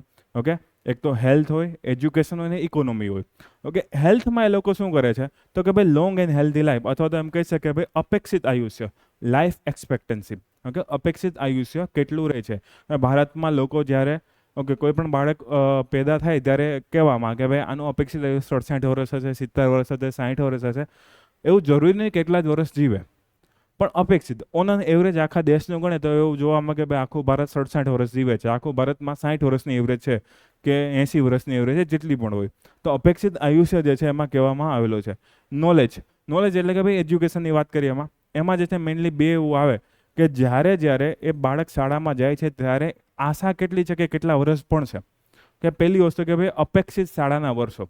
બીજી વસ્તુ હોય છે સરેરાશ શાળાના વર્ષો. પેલું એન્ટ્રી ટાઈમે હોય, બીજું એક્ઝિટ ટાઈમે હોય. કે ભાઈ તમને એવું લાગતું હતું કે 12મું પાસ કરશો, પણ 10માં આવતા જેમ થયું કે ભાઈ આટલું તો ઘણું થઈ ગયું. ઓકે, આના કરતાં વધારે ભણવું છે નહીં હવે આપણે. તો એ સરેરાશ વર્ષો છે. ડિસન્ટ સ્ટાન્ડર્ડ ઓફ લિવિંગ અથવા તો જીવનની ગુણવત્તા છે ને એ લોકો ઇકોનોમીના આધારે ગણે છે. માથાદીઠ આવક, ગ્રોસ નેશનલ ઇન્કમ અથવા તો માથાદીઠ આવક મુજબ જે છે એની ગણતરી કરવામાં આવતી હોય છે. તો આ 3 ઇન્ડિકેટર્સ જે છે એ તમને ખાસ યાદ રહેવું છે. ગુજરાતી પ્રમાણે લખેલા છે. અપેક્ષિત આયુષ્ય, અપેક્ષિત વર્ષો, સરેરાશ વર્ષો અને રાષ્ટ્રીય આવક અથવા તો માથાદીઠ આવક. ઓકે, તો રાષ્ટ્રીય આવકમાંથી જ એ લોકો માથાદીઠ આવક મેળવે છે, ગ્રોસ નેશનલ ઇન્કમમાંથી જ મેળવે છે.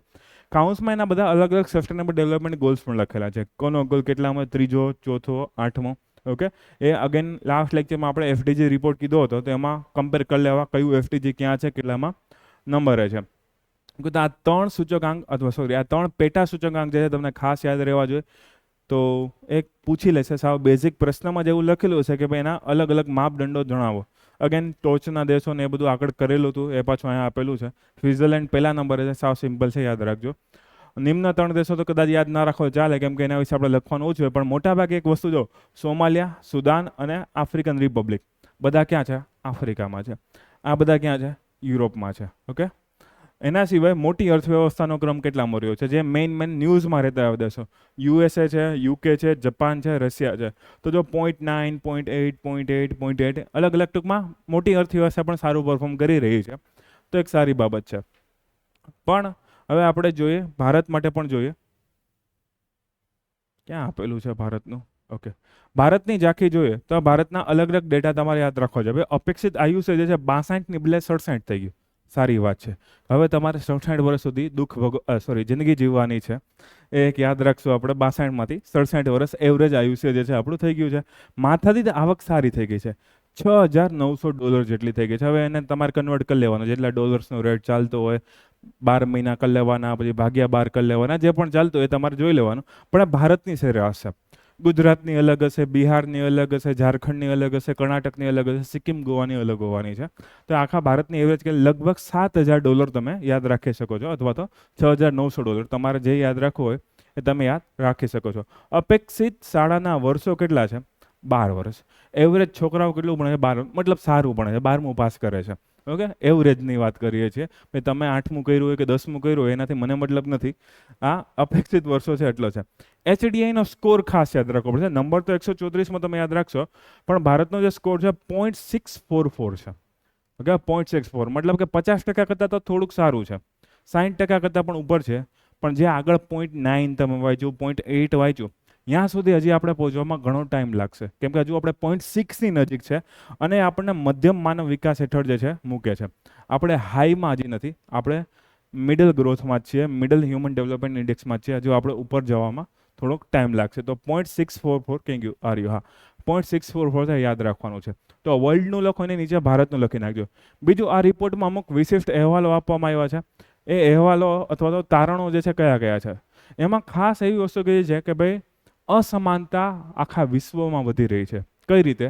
તો કે ભાઈ જેટલા અમીર અથવા તો વિકસિત દેશો છે એના ગ્રોથના જે ફેક્ટર્સ છે અથવા તો એના તારણો જે મળ્યા બધા પોઝિટિવમાં જાય છે, પણ જે અલ્પ વિકસિત દેશો છે, વિકાસશીલ દેશો છે, ઉલટાના નેગેટિવમાં ગયા છે. મતલબ કે અસમાનતા તમને જોવા મળે છે. બીજી વસ્તુ છે લોકશાહીનો વિરોધાભાસ એક જોવા મળ્યો, અને પેરાડોક્સ ઓફ ડેમોક્રેસી કહેવામાં આવે છે. પેરાડોક્સ ઓફ ડેમોક્રેસીનું મિનિંગ શું થાય? કે અલગ અલગ દેશમાં રિસર્ચ કરતા એવું જાણવા મળ્યું કે લોકો લોકશાહીને સપોર્ટ તો કરે છે, પણ એવા લીડરને પસંદ વધારે કરે છે જે લોકશાહીના રૂલ્સ રેગ્યુલેશન ઓછા માનતા હોય. આ આખા વિશ્વ માટે છે, ખાલી ભારત માટે નથી કીધું. ઓકે, તો ખાલી ભારતનું તમે ના વિચારતા, પાકિસ્તાન માટે સેમ હોય, ફ્રાન્સ માટે પણ હોય, જેમ સેમ હોય, જાપાન માટે, રશિયા માટે, બધા માટે જે છે એ સેમ વસ્તુ રહેવાની છે કે લોકો બોલવામાં તેમ કે ના ના લોકશાહી સારી, પણ પોતે લીડર એવા પસંદ કરી રહ્યા છે કે જે લોકશાહીના મૂલ્ય થોડા ઘણા ના માનતા અથવા તો વધારે પણ ના માનતા હોય. એને ડેમોક્રેસીનો પેરાડોક્સ કહેવામાં આવેલો છે. અને હું નથી કહેતો, યુનાઇટેડ નેશન ડેવલપમેન્ટ પ્રોગ્રામ કહે છે, યુએનડીપી કહે છે. ઓકે, તો મારી સામે ના જાઓ તમે લોકો. તો ડેમોક્રેસી પેરાડોક્સ કહેવામાં આવ્યું છે. બીજી વસ્તુ એ છે કે વિશ્વમાં અમુક અમુક કંપનીઝ જે છે એટલી મોટી થઈ ગઈ છે, એટલી મોટી થઈ ગઈ છે કે વિશ્વના 90% દેશ કરતાં, દેશની જીડીપી હોય ને એના કરતાં કંપનીનો ગ્રોથ રેટ સારો હોય છે. જેમ કે એક એનવીડિયા નામની કંપની છે, એનો તમે જો જીડીપી જે છે, આ ગ્રીન કલરના જેટલા પણ દેશ દેખાય ને, ઓકે, એ બધા દેશની જીડીપી કેલ્ક્યુલેટ કરો, બધાની એટલે કે છૂટી છૂટી, બધાની સરવાળો નથી કરવાનો. એ બધા દેશની જીડીપી જે છે એના કરતાં આ કંપનીનો માર્કેટ કેપિટલાઇઝેશન, માર્કેટ એને એમકેપ કહે છે ઇકોનોમીની ભાષામાં, શોર્ટમાં એમકેપ, માર્કેટ કેપિટલાઇઝેશન એ વધારે છે. તો એક કંપની એ ખાલી આટલા દેશો કરતાં પાછળ છે. ઓકે, અને આ બધા દેશો એ કંપની કરતાં નાની જીડીપી ધરાવે છે. જીડીપી મતલબ કુલ પૈસા ના, જીડીપી મતલબ ઇકોનોમિક ટ્રાન્ઝેક્શન હોય. ઓકે, કુલ પૈસા તો એના કરતાં ઘણા ઓછા હશે. તો હવે તમે ઇમેજિન કરો, અને એ દેશ બધાનું તો દેવું વિચારો. આ કંપની છે એનવીડિયા, એ ગ્રાફિક્સ બનાવતી કંપની છે અલગ અલગ પ્રકારના, ગૂગલ પણ એનો યુઝ કરે છે, એપલવાળા પણ એનો યુઝ કરે છે. તો એનવીડિયા કંપની છે બહુ જ ઝડપથી ગ્રો થઈ રહી છે, અને એનું માર્કેટ કેપ $3.3 ટ્રિલિયન ક્રોસ થઈ ગયું છે. યુકેની જીડીપી 3.5 ટ્રિલિયન, ઇન્ડિયાની ઓલમોસ્ટ 4 ટ્રિલિયન નજીક આપણે પહોંચી ગયા છે. તો આ બધા દેશની જીડીપી તમે જો તો તમને આઈડિયા આવી જાય. તો આ કંપની હવે આ બે દેશને તો કદાચ 2-3 વર્ષમાં પાછળ રાખી પણ દે, જાપાનને પણ પાછળ રાખી દે, ખાલી ચાઇના અને યુએસએ કરતાં એ પાછળ રહેશે કદાચ. તો જો આમાં તમને દેખાય છે કેપિટલિઝમ કેટલું આગળ છે. અલગ અલગ દેશો કરતાં એક કંપની મોટી હોવી, ખાલી આ 5-6 દેશ કરતાં બાદ કરતાં આ કંપની બીજા બધા કરતાં મોટી છે. Okay, same to same Amazon માટે પણ છે. એમેઝોનની કંપની કોના કરતાં મોટી? તો આ જેટલા પણ યેલોઇશ કન્ટ્રી દેખાય છે તમને, એના કરતાં એમેઝોનની કંપની મોટી છે. Okay, same to same Microsoft માટે પણ અગેન ગ્રીન કન્ટ્રીઝ કરતાં માઇક્રોસોફ્ટની કંપની વધારે માર્કેટ કેપિટલાઇઝેશન ધરાવે છે. તો મતલબ તમે જો અહીંયા દેશને તો કમ્પેર કરતા જ નથી, અહીંયા કંપની અને દેશને કમ્પેર કરીએ છીએ, તોય દેશ પાછળ રહી જાય છે. પછી દેશની પોલિસીઓ, દેશની નીતિઓ ક્યાંથી સ્વતંત્ર હોઈ શકે? જો એના કરતાં હજારો ગણી મોટી કંપની અહીંયા આવવા માંગતી, એના માર્કેટમાં આવવા માંગતી હોય, તો એ કંપનીના નિયમો ચાલશે ને વધારે પડતા. તો આ તો ફરી પાછું પેલું જ થયું, સામ્રાજ્યવાદ મુર્દાબાદ મુર્દાબાદ. ઓકે, 200 વર્ષ આ જ કર્યું હતું ને આપણે, ઈસ્ટ ઇન્ડિયા કંપની આવી ગઈ ને એ બધું. હવે આ બધી આવશે, પણ આ બધી ખાલી એક સારી વસ્તુ છે, આપણા અધિકારોનું ઉલ્લંઘન નથી કરતી, હ્યુમન રાઇટ્સનું વાયોલેશન નથી કરતી. ઓકે, પેલું ઉંદેડી જેવું કામ કરે, બટકું ભરતી જાય, ફૂંક મારતી જાય, તમારો ડેટા ચોરી કરતી જશે, પૈસા મેળવતી જશે, એડવર્ટાઇઝમેન્ટ આપતી જશે. ઓકે, અને તમને જે છે એક કન્ઝ્યુમર્સ બનાવી જશે કે જેના વગર તમે રહી નહીં શકો, મોબાઈલ વગર, ઇન્ટરનેટ વગર, આર્ટિફિશિયલ ઇન્ટેલિજન્સ વગર, કે એની બેઝિક સુવિધા વગર. પણ આવું બધું મારે ના બોલવું જોઈએ, ચાલે. ઓકે, તો વૈશ્વિક અસમાનતા જે છે એ તમને જોવા મળે છે. સેમ ટુ સેમ એવું લખેલું છે કે ભાઈ જેટલો પણ વિશ્વમાં ટ્રેડ થઈ રહ્યો છે એનો 40% જેટલો ટ્રેડ તો 3 જ દેશો કરે છે. વિશ્વનો 40% ટ્રેડ 3 જ દેશો કરે છે. એમાં ઈયુને એક દેશ તરીકે લેવામાં આવે, એટલે કે યુરોપિયન યુનિયનને એક દેશ તરીકે લેવામાં આવેલો છે. બાકી ચાઇના અને યુએસએ તો આગળ જ રહેવાના છે. હવે આમાં G20 લઈ લો એટલે 85% તમારો નંબર આવી જાય. તો 20 દેશો તો 85% જેટલું ટ્રેડ કરે છે.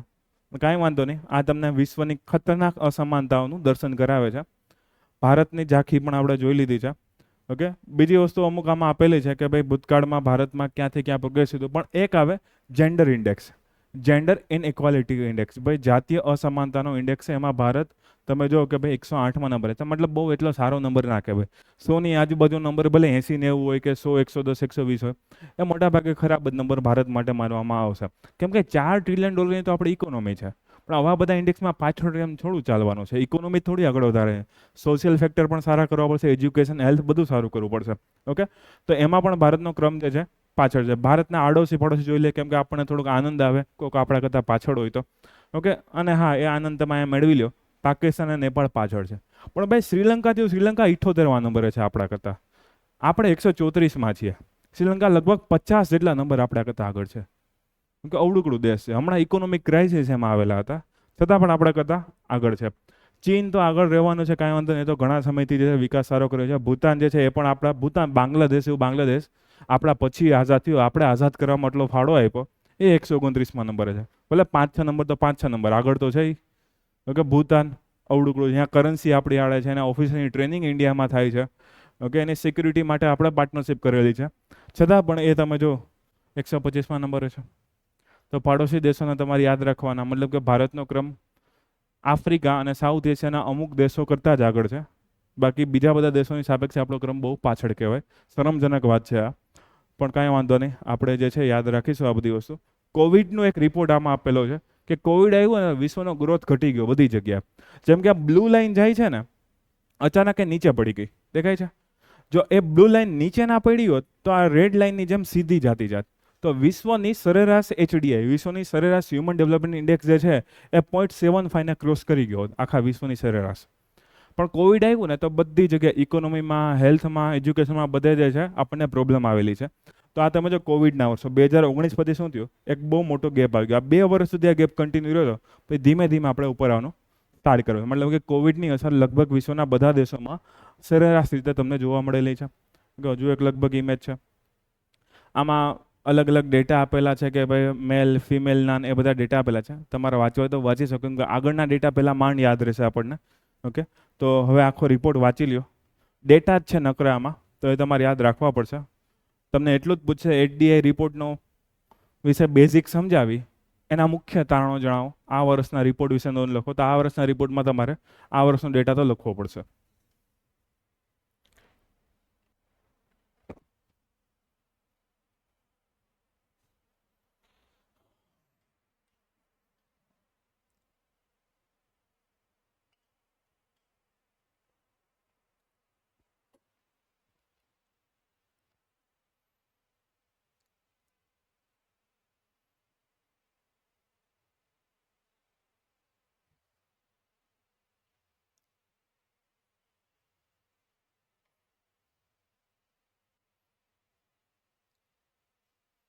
Okay, next slide.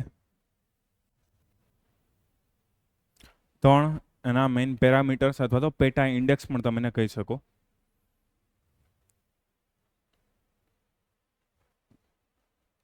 અને ત્રણેયનું મૂલ્ય સરખું ડિવાઈડ કરેલું છે 1/3, 1/3, 1/3.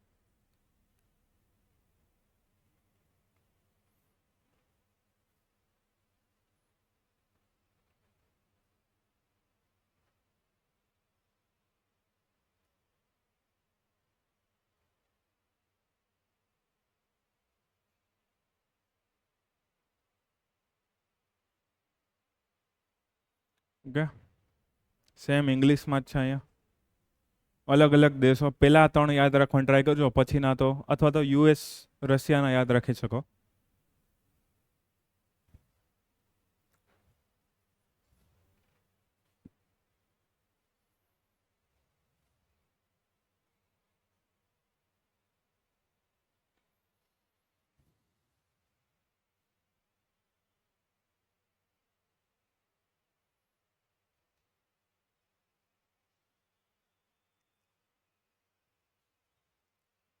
ડન.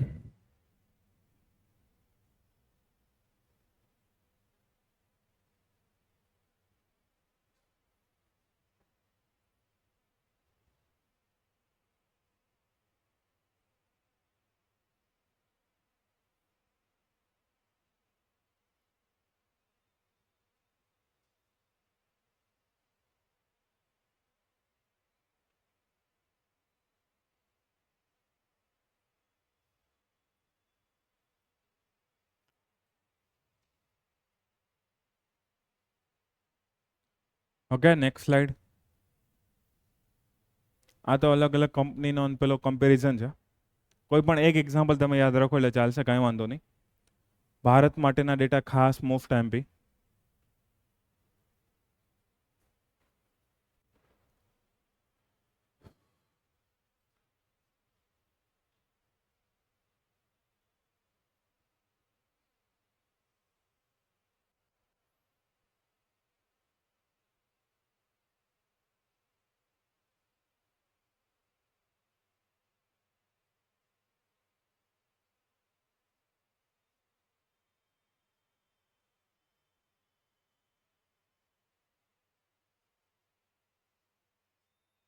Next slide.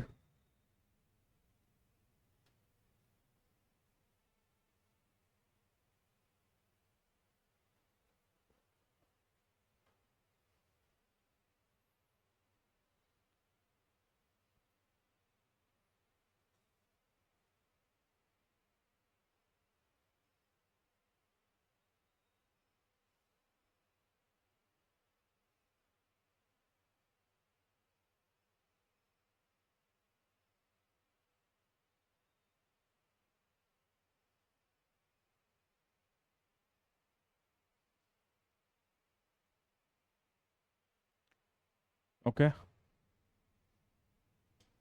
આ તો સર સિમ્પલ બે ચાર્ટ્સ છે. આ એક નાનકડો ડેટા તમને આમાં કહી દઉં કે ભાઈ વિશ્વમાં અલગ અલગ લોકોને પૂછવામાં આવ્યું તમને આમાંથી કેટલા લોકોને એવું લાગે છે કે તમારી જિંદગી તમારા હાથમાં છે. 50% લોકો ના પાડે અમને એવું લાગતું જ નથી અમારી જિંદગી અમારા હાથમાં છે.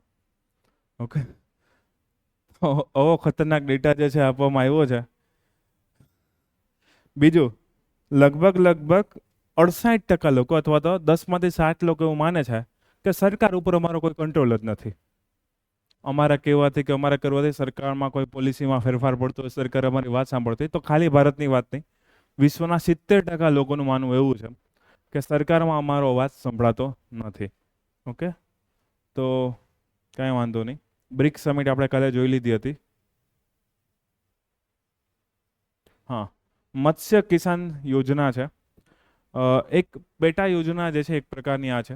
આની પહેલા એક યોજના આવેલી હતી પ્રધાનમંત્રી મત્સ્ય સંપદા યોજના, એ મેઇન યોજના હતી. એમાં ભાગરૂપે એક યોજના લોન્ચ કરવામાં આવી. તમે જો પ્રધાનમંત્રી મત્સ્ય કિસાન સમૃદ્ધિ સહ યોજના. સહ યોજના એટલે કે એક પ્રકારની ભેગી કરેલી યોજના છે, એની સાથે લોન્ચ કરવામાં આવેલી યોજના છે. તો આ બંનેમાં ડિફરન્સ શું છે? પણ પહેલા આપણે નવી યોજના સમજી લઈએ, પછી જૂની યોજનાની વાત તમને કરી દઉં. અને આમે મત્સ્ય ઉદ્યોગ વિશે પૂછે કે બીજી કોઈ વસ્તુ વિશે પૂછે તો એમાંથી તમને આમાં ડેટા મળી રહેવાનો છે. આ તમે જો કે ભાઈ ફેબ્રુઆરીની ન્યૂઝ છે, ફેબ્રુઆરીમાં આ વસ્તુ જાહેર કરવામાં આવેલી હતી. ઓકે, તો પહેલો જ મુદ્દો થઈ ગયો કોના હેઠળની પેટા યોજના છે. તમે ઇન્ટ્રોડક્શન લખતા હોય તો એની હેઠળ આવી જવાનું છે. ઓકે, એનું મેઇન હેતુ શું છે? ફોર્મલાઇઝેશન કરું. ફોર્મલાઇઝેશન મતલબ કે ઔપચારિકરણ કરું. ભારતમાં માછીમારી ઉદ્યોગ અથવા તો માછીમારીની પ્રવૃત્તિ જે છે ઇનફોર્મલ છે. લોકો પોતાની હોડી લઈને, બોટ લઈને કે બીજી કોઈ વસ્તુ દ્વારા એમ ફિશિંગ કરતા હોય અથવા તો ફિશનું કલ્ટિવેશન કરતા હોય. જો ફિશિંગ ને ફિશ કલ્ટિવેશન અલગ છે. તમે તળાવ બનાવો અને એમાં ને એમાં માછલીનો ઉછેર કરો, એ કલ્ટિવેશન થયું, એનો ઉછેર થયો, માછલીનો ઉછેર થયો. અને તમે દરિયામાં કે નદીમાં માછીમારી કરવા જાઓ છો, એ ફિશિંગ થયું. ઓકે, તો બંને વસ્તુ અલગ અલગ છે. ફિશ ફાર્મિંગ અથવા ફિશ કલ્ચર મતલબ કે એ વસ્તુ તમારા કંટ્રોલમાં છે, તમારી અંડર આવે છે. ઓકે, અને ફિશિંગનો મતલબ કે તમે ખુલ્લા વિસ્તારમાં જાઓ છો અને ત્યાં ફિશિંગ કરવા જાઓ છો. તો એ વસ્તુમાં તમારે શું કરવાનું છે? ઔપચારિકરણ કરવાનું છે અથવા ફોર્મલાઇઝેશન કરવાનું છે. મતલબ કે એમાં સરકારી સુવિધા મળી જાય, લોનની વસ્તુ મળી જાય, કોઈ જગ્યાએ જે છે બેંકમાં એનો ઓળખ થાય, પ્રવૃત્તિનો એક સારી પ્રવૃત્તિ તરીકે ઓળખ થાય. ઓકે, એ લોકોને નાના મોટા વીમાનું કવરેજ જે છે મળી જાય. કોઈ કંપની હોય તો એમાંથી અલગ અલગ લોકોને, કર્મચારીઓનું એમાં વાત સાંભળવા મળે, પ્રોપર રજાઓ આપવામાં આવે, મહિલાનું ધ્યાન રાખવામાં આવે. ઇન શોર્ટ, બધા પ્રકારનું ઔપચારિકરણ કરવાની વાત કરવામાં આવી છે. બીજી વસ્તુ, આમાં મેઇન જે ટાર્ગેટ કરવામાં આવ્યા છે મોટા ઉદ્યોગોને નહીં, સૂક્ષ્મ અને નાના અથવા તો સૂક્ષ્મ અને મધ્યમ ઉદ્યોગો જેટલા પણ હશે એને ટાર્ગેટ કરવામાં આવ્યા છે. મોટા ઉદ્યોગની વાત કરવામાં આવેલી નથી. પહેલાં નાનેથી શરૂઆત કરી, જે નાના લોકો ફિશિંગ કરતા હોય, મધ્યમ પ્રકારના લોકો ફિશિંગ કરતા હોય, એ લોકોને ટેકો આપવાની વાત કરવામાં આવેલી છે.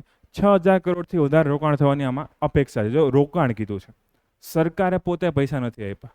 ઓકે, રોકાણમાં એવું આવશે કે ભાઈ અડધા પૈસા એ પ્રાઇવેટ ઇન્વેસ્ટમેન્ટથી કે બીજી કોઈ દ્વારા ઇન્વેસ્ટમેન્ટ થયા છે, અને બીજા પૈસા વર્લ્ડ બેંક અને બધી આંતરરાષ્ટ્રીય સંસ્થાઓ જે ફાઇનાન્સિંગ આપ્યું છે એનાથી આવી રહ્યું છે. તો આમાં અલગથી સરકારે ફંડ નથી આપેલું, રોકાણ થશે એવી અપેક્ષા છે, એવું કીધું છે. તો 6,000 કરોડનું બધા રાજ્ય ઓપન છે, બધા યુટીસ જે છે આના માટે ઓપન છે. એવું નથી કે ખાલી કિનારા. જો તમે મત્સ્ય ઉદ્યોગ સાંભળશો તમને પેલો V-શેપ જ યાદ આવશે કે ભાઈ નીચેના રાજ્યો જે છે એ જ આવશે, પણ એવું નહીં, બધા રાજ્યો જે છે એને ઇન્ક્લુડ કરવામાં આવેલા છે. 4 વર્ષ સુધીની આ સ્કીમ છે, તો 26-27માં એ પૂરી થવાની છે. હવે આના મેઇન પોઈન્ટ જે છે હાઇલાઇટમાં તમે જો નરેન્દ્રભાઈ મોદી જે છે ઊભા છે અને કહે છે આપણને કે કયા કયા જે છે આમાં મેઇન મુદ્દા છે. થોડુંક હાઇલાઇટ કરવું પડશે આમાં મારે, કેમ કે ઘણા લોકોને અક્ષર નહીં વચાય એના માટે. સૌથી પહેલા પોઈન્ટમાં તો લખેલું જ છે ભાઈ કેબિનેટે જે સ્કીમ અપ્રૂવ કરી છે, સાવ સિમ્પલ છે. એ તો નાનકડો એવો પોઈન્ટ છે. શેના માટે? માઇક્રો અને સ્મોલ એન્ટરપ્રાઇઝીસ, કે ભાઈ નાના ઉદ્યોગો હોય કે ભાઈ સૂક્ષ્મ ઉદ્યોગો છે ને સપોર્ટ કરવા માટેની આ યોજના છે. ₹6,000 કરોડ ઇન્વેસ્ટમેન્ટ આવશે એવી આશા છે. એ બે મુદ્દા તો આપણે આગળ કરી દીધા છે જે ઇન્ટ્રોડક્શનમાં છે. બેનિફિટ શું થશે કે ભાઈ 40 લાખ જેટલા આવી નાની નાની એન્ટરપ્રાઇઝ જે છે એ લોકોને આઈડેન્ટિટી ઓળખાણ પ્રાપ્ત થશે. આ ઓળખાણ પ્રાપ્ત કરવા માટે સરકારે એવું કર્યું છે, એક પોર્ટલ લોન્ચ કર્યું છે જેનું નામ છે, આ તમારે ખાસ યાદ રાખવું પડશે, national fisheries digital platform. National fisheries digital platform નામનું એક પ્લેટફોર્મ લોન્ચ કર્યું છે જેમાં શું થશે, આ નાના નાના ઉદ્યોગો છે એ લોકોની આઈડેન્ટિટી અથવા તો એ લોકોની ઓળખ રજિસ્ટ્રેશન કરવામાં આવશે. જેવી રીતે ઈ શ્રમ પોર્ટલ છે, ઈ શ્રમ પોર્ટલમાં તમને ખબર છે મજૂરોનું પેલું રજિસ્ટ્રેશન કરવામાં આવે છે. તો નેશનલ ફિશરીઝ ડિજિટલ પ્લેટફોર્મમાં માછીમારો છે, મત્સ્ય ઉદ્યોગો સાથે સંકળાયેલા જે પણ સાહસિકો છે એ બધા સાહસિકોનું આમાં રજિસ્ટ્રેશન કરવામાં આવશે. 40 લાખ જેટલા રજિસ્ટ્રેશન થશે એવી એક્સપેક્ટેશન, એવી આશા રાખવામાં આવેલી છે. બીજું એવું લખેલું છે, આમાંથી ટોટલ 6 લાખ જેટલી એન્ટરપ્રાઇઝને સરકાર જે છે એ સપોર્ટ આપવાની ઈચ્છા ધરાવે છે અલગ અલગ પ્રકાર, અને 5,000 કરતાં પણ વધારે કોઓપરેટિવ એટલે કે ભાઈ તમને ખબર છે સહકારી અભિગમ જે છે, ઓકે, એમાં એ લોકો ક્રેડિટની સુવિધા આપવાની પ્રયત્ન કરશે. તો તમે જો કે ભાઈ આ લોકો ક્રેડિટની પણ વાત કરીએ છે. આ બધાથી બીજા ફાયદા ક્યાં ક્યાં થવાના છે, તો અહીંયા લખેલું છે ગ્રેજ્યુઅલ શિફ્ટ, ધીમે ધીમે આપણે શિફ્ટિંગ કરી રહ્યા છે. શેમાં? કન્વેન્શનલ સબસિડીઝ, જે પારંપરિક પ્રકારની સબસિડી, ભાઈ તમને ગેસના બાટલાની સબસિડી ગમે એમ આપી દે છે, કોઈ પેટ્રોલ ડીઝલમાં સબસિડી તો નહીં, પણ માની લો કે આપતા હોય તો એમાં એમનેમ સબસિડી આપી દે. પણ હવે સબસિડી એમનેમ માણસ જોઈને નથી આપવાની, પરફોર્મન્સ જોઈને આપવાની છે. ઓકે, તો પરફોર્મન્સ બેઝ ઇન્સેન્ટિવ આપવામાં આવશે. ખાલી અને ખાલી એમનેમ સબસિડી કે એમનેમ કોઈ ઇન્સેન્ટિવ આપવામાં નહીં આવે. જે જેટલું સારું કામ કરશે, જેટલું સારું પ્રદર્શન કરશે એને એટલું સારું ઇન્સેન્ટિવ, એને એટલી સારી સુવિધાઓ જે છે આપવામાં આવશે. તો એનાથી ફાયદો શું થશે? વધારે વધારે લોકો સારું કામ કરવા, સારા પ્રકારની ફિશિંગ કરવા માટે રેડી થઈ જશે. એના પછી લખેલું છે કે એક્વા કલ્ચરમાં જે ક્રોપ લોસ થાય, મતલબ કે માછલીના ઈંડા મૂકેલા છે કે માછલીમાં કોઈ પ્રકારનો અચાનક રોગ આવી જાય છે, ઓકે, અને એમાં બધી માછીમારી માછલીઓ મરી જાય છે. ઘણીવાર એવું થાય તળાવમાં બધી માછલીઓ મરી જાય, નદીમાં જે છે કોઈ માછલીઓ મરી જાય, એમાં કોઈ રોગ આવી ગયો અથવા તો કોઈ પણ પ્રકારે એમાં પ્રોબ્લેમ આવેલી હોય, તો એના માટે ઇન્સ્યોરન્સ કવરેજની સુવિધા આપવામાં આવી. જો અત્યાર સુધી ઇન્સ્યોરન્સ તમે સાંભળો છો ખેતીમાં કે અલગ અલગ પાકને અલગ અલગ વસ્તુને જે છે ઇન્સ્યોરન્સમાં લેવામાં આવે, અહીંયા તમે શું સાંભળો છો? માછીમારીમાં ઇન્સ્યોરન્સની વાત કરવામાં આવેલી છે. ઓકે, એના પછી લખેલું છે એક્સપોર્ટ કોમ્પિટિટિવનેસ, મતલબ કે નિકાસ માટે પ્રોત્સાહન, નિકાસની સ્પર્ધાત્મકતા બને એટલી સારી થાય એવો પ્રયત્ન કરવાનો છે આના માટે. હવે એના માટે 3 વાર એ લોકો વેલ્યુ લખે. કઈ value? Value addition, value realization ને વેલ્યુ ક્રિએશન. કે ભાઈ વેલ્યુ ક્રિએટ કરવી પહેલાં તો, ઓકે, કે ભાઈ આ માછલી જે છે સારા મૂલ્ય ધરાવે છે, એની ક્વોલિટી સારી છે, XYZ બીજી કોઈ વસ્તુ, એનું રિયલાઇઝેશન થવું જોઈએ. મતલબ કે એ જે તે વ્યક્તિને એનું મૂલ્ય મળવું જોઈએ જેણે માછીમારી કરી છે એને. એ ક્યારે મળશે? જ્યારે એ માછલી માર્કેટ સુધી પહોંચશે ત્યારે, ઓકે, અને એ માર્કેટમાં એ માછલીમાં સુધારા વધારા કરવામાં આવે એની ક્વોલિટીમાં, તો વેલ્યુ એડિશન થઈ જશે કે ભાઈ ચલો માછલી લાંબો સમય ટકે એવું કરીએ, માછલીનું જે માંસ છે એને વધારે સારી ક્વોલિટીનું કરીએ, એને કોઈ કોલ્ડ સ્ટોરેજમાં રાખીને બીજું કોઈ એમાંથી પ્રોડક્ટ બનાવીએ, એમાંથી કોઈ ફૂડ પ્રોસેસિંગ ઇન્ડસ્ટ્રીઝમાં એનો ફાળો આપીએ, એનું ઓઇલ કાઢીને એને બીજી કોઈ રીતે વેચીએ, તો એ શું થયું? વેલ્યુ એડિશન થશે.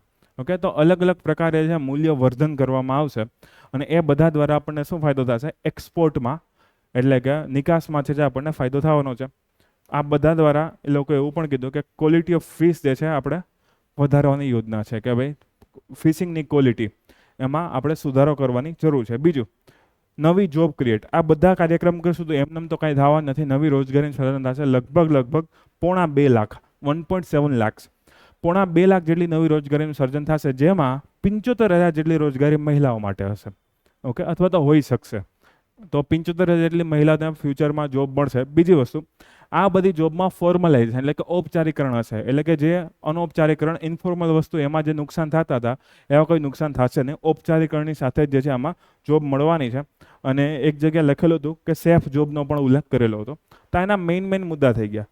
પણ અગેન અમુક પોઈન્ટ જે છે મેં લખેલા છે, હેતુઓ કે બીજું આખી સ્કીમમાં જે લખેલા હોય છે એ, ઓકે, ક્રમશઃ ઔપચારિકરણ. એવું તો નથી થવાનું કે કાલે જ બધા લોકોને એમ ના પાડી દે કે ભાઈ રજીસ્ટ્રેશન કર્યા વગર કોઈ જવા નથી. આ બધું કેમ થશે? ક્રમશઃ. જે 4 વર્ષ 5 વર્ષ જેટલી પણ સ્કીમ ચાલશે એમાં ક્રમશઃ આ જે છે બધું કરવાનું છે. પ્લેટફોર્મનું નામ અગેન યાદ રાખજો, national fisheries sector digital platform. આ જગ્યાએ રજીસ્ટ્રેશન કરવામાં આવશે જે પણ સાહસિકો છે એનું, નાના અને સૂક્ષ્મ પ્રકારના, ઓકે. એ લોકોને સંસ્થાકીય ધિરાણ. સંસ્થાકીય ધિરાણનો મતલબ શું થાય? બેંક દ્વારા, NBFC દ્વારા, સરકાર દ્વારા કે અલગ અલગ રીતે જે છે લોકોને પૈસા મળી શકે. અત્યારે ફાર્મિંગમાં પણ જે ઇસ્યુ છે, મની લેન્ડર દ્વારા કે જમીનદાર દ્વારા પૈસા આપવામાં આવે તો એ લોકો વ્યાજ બહુ વધારે લે છે. સેમ ટુ સેમ માછીમારી પણ એવું થશે, જે કોઈ બહુ મોટો માણસ છે ગામનો, ગામડાનો કે સિટીનો, એની પાસેથી પૈસા લેવામાં આવશે, એનો વ્યાજ દર વધારે છે. ઓકે, માછીમારોમાં પણ સેમ પ્રશ્ન છે, ઇલિટરસી, સાક્ષરતા પ્રમાણમાં ઓછી છે, એટલે ભાઈ ગણતરીમાં ભૂલ થઈ જાય તો ઓલો ભાઈ તો વધારે ને વધારે વ્યાજ તોડતો જ રહેશે. તો જેમ સરકાર દ્વારા જેટલું ફાઇનાન્સિંગ મળે એટલો ફાયદો થશે કે ભાઈ વ્યાજનો દરે ઓછો રહેશે, અને સરકાર કદાચ 1-2 હપ્તા ના ભરાણા હોય તો પણ શું કરશે ભાઈ, જવા દેશે, વધીને શું કરશે, 200-500 રૂપિયાનો દંડ, 1000 રૂપિયાનો દંડ કરશે. એવું તો નહીં કરે કે ભાઈ તમારે હવે આટલું વધારે વ્યાજ દેવું પડશે, આમ દેવું પડશે, તેમ દેવું પડશે. તો ઇન્સ્ટિટ્યુશનલ ફાઇનાન્સિંગ અથવા તો સંસ્થાકીય ધિરાણ છે. વીમાની વાત કરવામાં આવેલી છે, એ મેં તમને કહી દીધું છે. એના સિવાય એક ઇન્સેન્ટિવ પણ આપવામાં આવશે, એ મેઇનલી રોકાણ આમાં વધારે થાય આ જગ્યાએ, એના માટે ઇન્સેન્ટિવ આપવામાં આવશે. નોકરીઓનું સર્જન, એની વાત આપણે કરી દીધી છે આગળ કે ભાઈ 2.5 લાખ જેટલી નોકરીઓ, અને એમાં પણ વધારે પડતી નોકરીઓ, 75,000 જેટલી નોકરીઓ મહિલા માટે રાખવામાં આવશે. એના સિવાય performance grants, again performance base ઇન્સેન્ટિવની આગળ વાત કરી લીધી. પરફોર્મન્સ પ્રદર્શનના આધારે જે છે ગ્રાન્ટ અથવા તો ઇન્સેન્ટિવ આપવામાં આવતા હોય. બીજું, પ્રોડક્ટની સેફટી અને ક્વોલિટી ઉપર ખાસ ધ્યાન આપવામાં આવશે. ભારતની ઘણી માછલીઓની એક્સપોર્ટ થઈ નથી શકતી કેમ કે માછલીમાં અલગ અલગ રોગ હોય, માછલીમાં કોઈ પ્રોબ્લેમ હોય, તો યુરોપિયન દેશો કે ભાઈ અમેરિકન દેશો છે એને એક્સેપ્ટ નથી કરતા. તો એની ક્વોલિટી અને સેફટીમાં આપણે ખાસ ધ્યાન રાખવાની જરૂર છે. ઓકે, તો સેફટી અને ક્વોલિટી, તો એના મેઇન હેતુઓ અને ઉદ્દેશ્યો થઈ ગયા. આનાથી કેટલા લાભ થઈ શકે એમ છે, તો કે સૌથી પહેલી વસ્તુ છે ભાઈ પર્યાવરણને લાભ થશે, સસ્ટેનેબલ ડેવલપમેન્ટ થવાનું છે, ટકાઉ પહેલ છે એક પ્રકારની. ઓકે, બીજી વસ્તુ, આ લોકોએ આમાં એક પોઈન્ટ આમાં નથી લખ્યો, હું કહી દઉં તમને.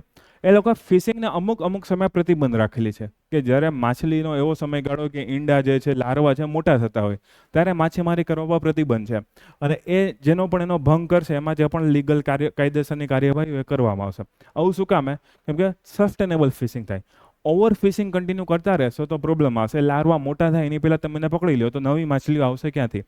ઓકે, તો માછલીઓનું વધુ પડતું શોષણ ના થાય એના માટેનો એક પોઈન્ટ પણ આમાં એડ કરવામાં આવ્યો છે, પણ એ કંટ્રોલમાં હોય, એ લાભમાં ના હોય, એ નિયમનમાં હોય, એટલે મેં આમાં લખેલું નથી. ઇઝ ઓફ ડુઈંગ બિઝનેસ, કે ભાઈ વેપાર કરવાનો સ્વતંત્રતા અથવા તો એમાં સરળતા આવે એના માટેનો પણ પોઈન્ટ એ લોકો એડ કરેલું છે. આ 3 વાર જે વેલ્યુ હતી એ વાળો એક ફાયદો થવાનો છે. નફાના માર્જિનમાં વધારો, જેટલી પણ સારી પ્રોડક્ટ હશે, જેટલી ક્વોલિટી સારી હશે, ઓકે, જેટલું તમે ફૂડ પ્રોસેસિંગ સારું કરશો એટલું નફાનો માર્જિન જે છે વધશે, અને નફો વધશે એટલે આવક વધશે. જેવું ખેડૂતોમાં તો કે ભાઈ ખેડૂતની આવક બમણી કરવી, એવી રીતે સમુદ્રી ખેડૂતો અથવા તો એમ કહીએ કે સી ફાર્મર્સ છે એની આવક પણ બમણી કરવાની વાત કરવામાં આવેલી છે. ગુણવત્તા સુધાર, એ આગળ જોઈ લીધું છે આપણે. બજારોનું મજબૂતીકરણ, ભારતમાં હજુ પણ એવું છે ફિશિંગ માર્કેટ એટલી મજબૂત નથી, એ બહુ ડેપ્થવાળી નથી, એ ઊંડાણવાળી નથી. તો ભારતમાં આ બધી જેટલી પણ માર્કેટ છે એને મજબૂત કરવાની વાત કરવામાં આવેલી છે કે ભાઈ ભારતમાં ફિશિંગ માર્કેટ મજબૂત પહેલાં કરવી, અને જેટલું માર્કેટ સ્ટ્રોંગ થશે એટલું માછીમારોને સારા એવા પૈસા જે છે મળવાની શક્યતા છે. આ બધા દ્વારા મહિલા સશક્તિકરણ થશે, કેમ કે જે કાર્યસ્થળ છે એ સલામત કાર્યસ્થળ બનાવવામાં આવશે. કઈ વસ્તુ દ્વારા? ઔપચારિકરણ દ્વારા. ઓકે, જોબની વાત કરી દીધી છે મેં આગળ. પ્લસ બીજી ઇનડાયરેક્ટ કેટલી જોબ થશે? 5.4 લાખ. આ તો ખાલી ફિશિંગ સેક્ટરમાં 1.7 લાખ છે. ટ્રાન્સપોર્ટેશનની વસ્તુ હોય, કોલ્ડ સ્ટોરેજની વસ્તુ હોય, કોઈ માછલીનું પ્રોસેસિંગ કરતો, તો ટોટલ ઇનડાયરેક્ટ જોબ તો 5.5 લાખ જેટલી જોબ મળવાની છે. ઓકે, બીજું આ બધો ડેટા મેં ક્યાંથી લીધો? આપણા પીએમની વેબસાઇટ ઉપરથી. એ વેબસાઇટમાં જે છે આ બધા પોઈન્ટ ટુ પોઈન્ટ આપેલા છે, તો એમાં હજુ આના કરતાં વધારે પોઈન્ટ છે, પણ આમાં લગભગ આપણી સ્કીમમાં 2 પેજ આરામથી ભરી શકીશું. એટલા મુદ્દા આવી ગયા. છતાંય કોઈને વધારે વાંચવું હોય તો અમે વેબસાઇટ આપેલી છે, એમાં તમે જઈને જોઈ શકશો કે આ બધા પોઈન્ટ એમાં લખેલા હતા. ઓકે, હવે મેઇન સ્કીમ, આ તો એક પેટા સ્કીમ હતી. મેઇન સ્કીમ કઈ છે? પ્રધાનમંત્રી મત્સ્ય સંપદા યોજના. ઓકે, મત્સ્ય સંપદા યોજના છે, આ થોડીક વહેલા ચાલુ થઈ ગઈ હતી, અને બ્લુ રિવોલ્યુશનની સાથે સાથે આમાં છે 20,000 કરોડ જેટલું જે છે આમાં રોકાણની વાત કરવામાં આવી છે, ઇન્વેસ્ટમેન્ટની વાત કરવામાં આવેલી છે. બીજી વસ્તુ, બ્લુ રિવોલ્યુશન શબ્દ ખાસ યાદ રાખજો. જ્યારે પણ મત્સ્ય સંપદા યોજના લખો, માછલીઓ વિશે લખો, તો બ્લુ રિવોલ્યુશન વિશે જે છે ખાસ તમારે લખવું પડશે. ઓકે, એના સિવાયના મેઇન મુદ્દા તમને કહી દઉં કે જે તમારે કામ આવે એવા હોય. 24-25 સુધીની સ્કીમ છે, પહેલી 26-27 સુધીની હતી, આ 24-25 સુધીની સ્કીમ છે. એના મેઇન ઓબ્જેક્ટિવ, હેતુઓ ઘણા બધા છે, પણ આના ટાર્ગેટ્સ આપણે જોઈ લે. હેતુ તો આગળ જેવા છે, ઓલમોસ્ટ કોમન રહેવાના છે. ટાર્ગેટ્સમાં જે છે એવું લખેલું છે કે ભાઈ આપણે ફિશનું પ્રોડક્શન વધારીને જે છે 22 મિલિયન મેટ્રિક ટન કરવાનું છે. ઓકે, ફિશનું પ્રોડક્શન, માછલીનું પ્રોડક્શન વધારીને કેટલું? 22 MMT, મિલિયન મેટ્રિક ટન્સ કરવાનું. ક્યાં સુધીમાં? 24-25 સુધીમાં. કેટલું છે અત્યારે 18-19 મુજબ 13 મિલિયન ટન છે, મિલિયન મેટ્રિક ટન જેટલું છે. એના સિવાય એવું પણ લખેલું છે કે ભાઈ એક્વાકલ્ચરની પ્રોડક્ટિવિટી કે જે પોન્ડમાં કે ખેતરમાં કે બીજી કોઈ જગ્યાએ એક્વાકલ્ચર માછલીમારીનો ઉછેર કરવામાં આવે એમાંથી પ્રતિ હેક્ટર 5 ટન જેટલી માછલીઓ આપણે મેળવવાનો હેતુ ધરાવીએ છીએ. અત્યારે 3 ટન છે એમાંથી આપણે 5 ટન લઈ જવાનો હેતુ ધરાવીએ છીએ. બીજું, આ એક તમને થોડુંક નવીન લાગશે. ભારતમાં જે સ્વદેશી માર્કેટ છે, સ્વદેશી બજારો છે, એમાં માછલીનો ઉપભોગ વધારો, મતલબ કે સરકાર એવું પ્રમોટ કરવા માગે છે કે જે એવરેજ ફિશ કન્ઝમ્પશન 5 કિલો છે એમાંથી 12 કિલો પ્રતિ વ્યક્તિ અથવા તો માથાદીઠ થાય. ઓકે, મતલબ કે માછલીઓનો ઉપભોગ 5 કિલો માથાદીઠમાંથી વધારીને 12 કિલો કરવો. અગેન આ પીઆઈબીની વેબસાઇટનો સ્ક્રીનશોટ છે, મેં કંઈ લખેલ નથી. તમે કહેશો સર તમે માછીમારી કરવાનું કહો છો, કરો, કાંઈ વાંધો નહીં. ઓકે, એના સિવાય બીજું એક ખાસ ડેટા તમારે યાદ રાખવાનો છે કે આપણે 24-25 સુધીમાં 1 લાખ કરોડ જેટલું એક્સપોર્ટ કરવાનું છે. 1 લાખ કરોડ જેટલું માછલીઓનું એક્સપોર્ટ એટલે કે નિકાસ કરવાનું છે, જે વર્તમાન સમય લગભગ 46,000 કરોડ જેટલી છે. મતલબ કે ઓલમોસ્ટ ડબલ કરવાનું છે. 1 લાખ કરોડ આપણે પહોંચ્યો 24-25 સુધીમાં, મતલબ કે બસ 1 વર્ષ વધ્યું છે એક્ઝેક્ટ. 25 પૂરું થાય એટલે આપણે જોઈ લેવાનું 1 લાખ કરોડ થયા છે કે નથી થયા. ઓકે, બીજા સારા એવા ડેટા હોય તો લખેલું છે કે જે પ્રાથમિક ક્ષેત્ર છે એમાં એગ્રીકલ્ચર મેઇન હોય છે. એમાં ફિશિંગનો ફાળો અત્યારે 60% છે, જે વધારીને 9% થાય એવો પ્રયત્ન કરો. ફિશિંગનો ફાળો એગ્રીકલ્ચરની જે વેલ્યુ એડિશન છે એમાં 7માંથી 9% કરવાની ટ્રાય કરવી છે. ટોટલ 55 લાખ જોબ ક્રિએટ કરવી. આગળ તો મેક્સિમમ ક્યાં સુધી 5.5 લાખ જોબ સુધી જોયું, પણ એ નાની યોજના છે, આ મોટી યોજના છે. તો આમાં 55 લાખ જેટલી ડાયરેક્ટ ઇનડાયરેક્ટ જોબ જે છે આપણે ક્રિએટ કરવાની છે મત્સ્ય સંપદા યોજના દ્વારા. અને ફિશિંગ ફાર્મર્સ અથવા તો ફિશરમેન છે એની ઇન્કમ ડબલ કરવાની, એ પણ 24-25 સુધીમાં. તો આ મેઇન ટાર્ગેટ છે તમારે યાદ રાખવાના છે. ઓબ્જેક્ટિવ જે છે એવા છે કે ઓલમોસ્ટ કોમન છે, છતાંય કોઈ મને એવો નવો લાગે તો હમણાં હું તમને કહું, ત્યાં સુધી તમે આગળના બધા પોઈન્ટ વાંચો. ઓકે, બીજી વસ્તુ, હજુ પણ કેટલી પ્રોબ્લેમ આવે છે. એ પ્રોબ્લેમ કઈ કઈ છે તો કે ભાઈ માળખાગત સુવિધા જેટલી નથી, જેમ કે કોલ્ડ સ્ટોરેજ નથી, ટ્રાન્સપોર્ટેશન એટલું સારું નથી. ગામડા અમુક જે નદીની આસપાસ હોય, સમુદ્રની આસપાસ હોય, લગુનની આસપાસ હોય, તળાવની આસપાસ હોય, એ કદાચ મેઇન બજારથી છૂટા પડેલા પણ હોઈ શકે છે. તો પરિવહનની મેઇન સુવિધાનો અભાવ છે, ઓછું ઉત્પાદન છે. આપણે પ્રતિ હેક્ટર અથવા તો કોઈ સમુદ્રનો હિસ્સો લઈએ, દરિયાનો હિસ્સો લઈએ, તેમાં ઉત્પાદન જે છે પ્રોડક્ટિવિટી આપણી ઓછી છે. અને એના કારણે આપણે શું કરીએ છીએ, વધારે માછીમારી કરીએ. આપણને માછલી ઓછી મળે છે અથવા તો કોઈ જગ્યાથી ઉત્પાદન ઓછું થાય છે, એના ભરપાઈ કરવા આપણે શું કરીએ, કન્ટિન્યુ અલગ એરિયામાં જતા જ રહે છે કે અહીંથી માછીમારી મળશે કે નહીં મળે. એટલે તમે જો વારે ઘડે પાકિસ્તાનમાં, શ્રીલંકામાં, બાંગ્લાદેશમાં અલગ જે આપણા માછીમારો પકડાઈ જાય છે, આપણે ના પકડીએ, આપણા પકડે, એ કોમન વસ્તુ ચાલતી રહી છે. ઓકે, પછી પોસ્ટ હાર્વેસ્ટ નુકસાન, માછલી પકડી લીધી પછી પણ જે છે એમાં એ બગડી જવાના ચાન્સ વધારે હોય છે. આમે દુર્ગંધ આવતી હોય, એમાંય આપણને તો ખબર જ ના પડે કે ભાઈ કઈ સારી છે ને કઈ ખરાબ છે, આપણને બધામાં જ વાસ આવે. પણ જે બગડી ગયું હોય, નુકસાન થયું હોય, એને દૂર કરવી પડે કે જેથી બીજી માછલીઓ બગડે નહીં. કોઈનામાં એવું હોય કે કોઈ રોગ લાગી ગયો હોય કે બીજી કોઈ વસ્તુ, જાગૃતતાનો અભાવ છે. સી ફૂડથી કેટલો ફાયદો થઈ શકે, કેટલું ન્યુટ્રિશન મળી શકે, અથવા તો ફિશ ફાર્મર જે છે એને આઈડિયા જ ના કે ભાઈ પ્રધાનમંત્રી મત્સ્ય સંપદા યોજના ચાલુ કરેલી છે કે નહીં, કેમ કે એ લોકો જીપીએસસીની કે યુપીએસસીની તૈયારી ના કરતા હોય, એને તો રોજ સવારે ઉઠીને માછીમારી કરવા જવાનું, પાછું આવી જવાનું છે. ઓકે, આબોહવા પરિવર્તનના કારણે પ્રોબ્લેમ આવે છે, કેમ કે અગેન પૂરની શક્યતા, ચક્રવાતની શક્યતા વધી જાય છે, નદીમાં પાણીનો જથ્થો વધઘટ થઈ જાય, તો આબોહવા પરિવર્તનના કારણે પ્રોડક્શન ઘટી શકે છે. રોગનો ફેલાવો ધીમે વધી રહ્યો છે, કેમ કે તાપમાન સમુદ્રનું ગરમ થઈ રહ્યું છે, કે જેમાં અલગ બેક્ટેરિયા છે, વાયરસ છે, વધારે ટકી શકે છે. તો રોગનો ફેલાવો વધી રહ્યો છે. આયાતી માછલી સાથે સ્પર્ધા, કોમ્પિટિશન છે કન્ટિન્યુ વધી રહી છે દેશ વિદેશમાંથી. ઓકે, શ્રીલંકા સાથે હોય કે ઇન્ડોનેશિયા સાથે, મલેશિયા સાથે, જાપાનવાળા ખતરનાક ફિશિંગ કરે છે. ઓકે, યુરોપવાળા સારું ફિશિંગ કરે છે. તો માછલીઓમાં સ્પર્ધાત્મકતા કન્ટિન્યુ વધી રહી છે.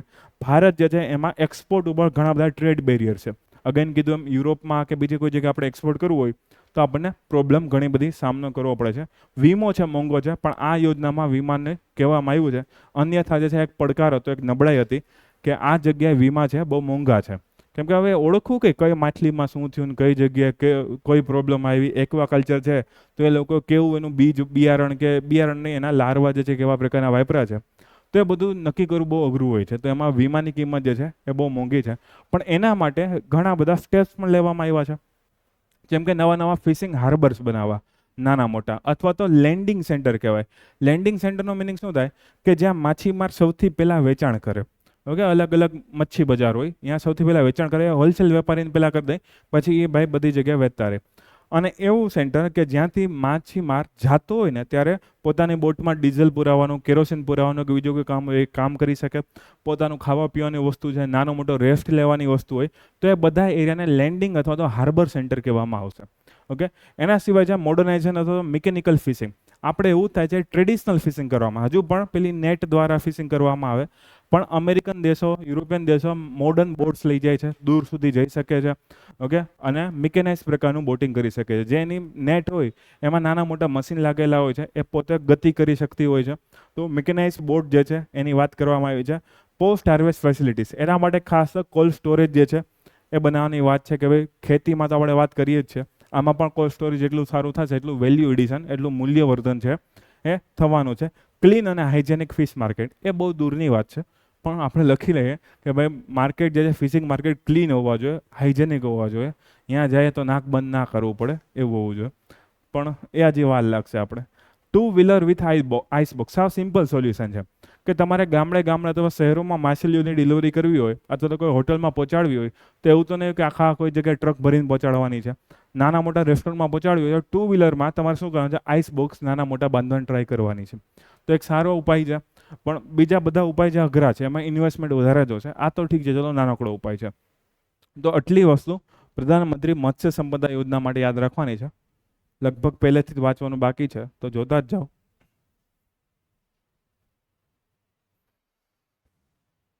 બે યોજનાનું નામ અલગ અલગ છે, ખાસ ધ્યાન રાખજો, એક્ઝામમાં કન્ફ્યુઝન ના થઈ જતા.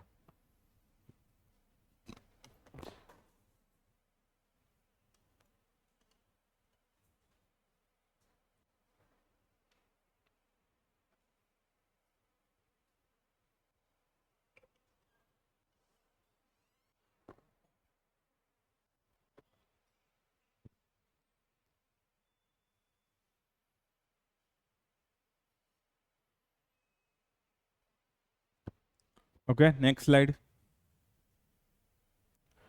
આના ઘણા ખરા પોઈન્ટ મેં પાછળ લખેલા છે, એટલે અહીંયા ગુજરાતી વાળું જ વાંચો તમે. એક બે પોઈન્ટ તમારે એમાંથી વાંચવા પડશે.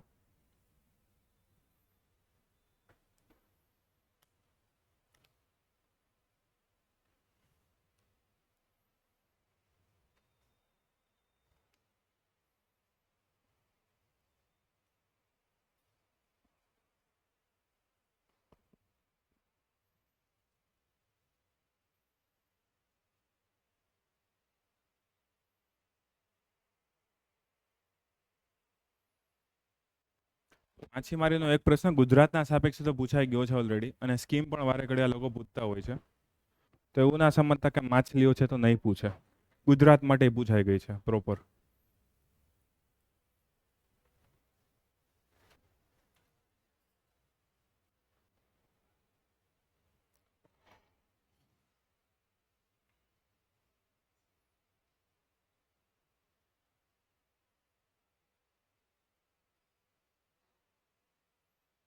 Okay, next.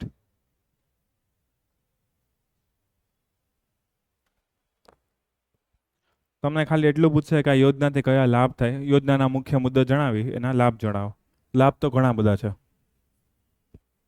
અહીં તો મેં અડધી અડધી લાઈન લખેલી, તો એટલું આખું પેજ ભરાઈ ગયું મારું.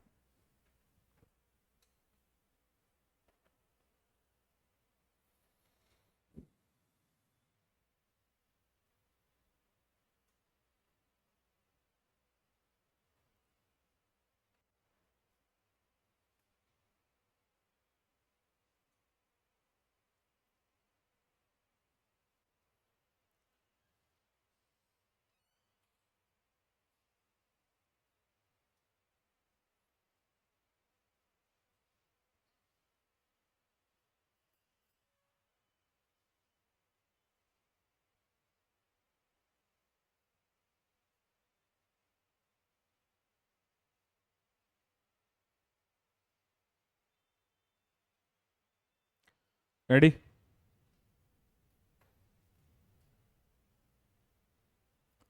સિમ્બોલ પણ આ લોકો એનો બનાવેલો છે. જો આ બાજુમાં ઝીંગા શ્રીમ્પ ફાર્મિંગ આપેલું છે, દેખાયા?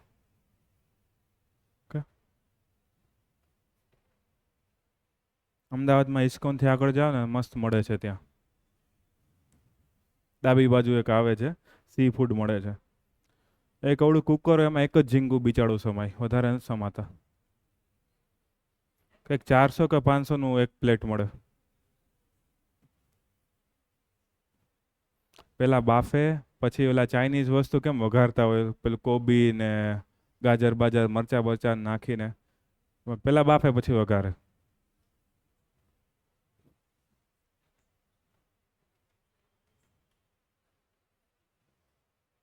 અહીંયા આ ખેટલા પાન બાજુમાંય છે એક, જોતા આવજો, સી ફૂડ લખેલું છે નીચે.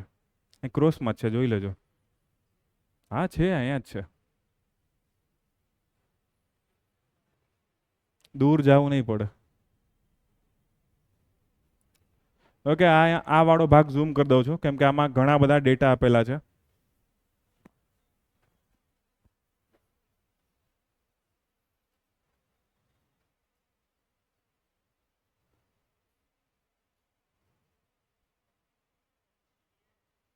ગ્રોસ વેલ્યુ એડિશન, જીડીપી નો નાનો ભાઈ. જીડીપી ગણવા માટે જે બેઝિક ડેટા હોય એને જીવીએ કહેવામાં આવે છે. પેલું ચેપ્ટર આવે ને જીડીપી, એનડીપી, એ વાળું, એનએનપી.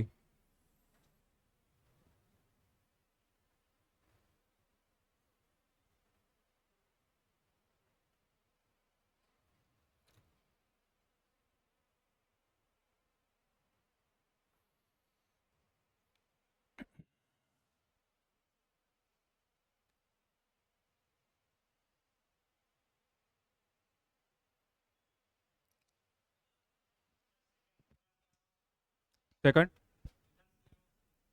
હા, 1 લાખ કરોડ એક્સપોર્ટ જે છે ડબલ કરવા 2024-25 સુધીમાં, અને 1 લાખ કરોડે પહોંચવાનું છે.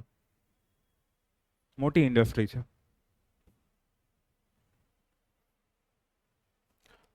ઓકે, અને 55 lakh direct plus indirect employment, doubling fishermen's income.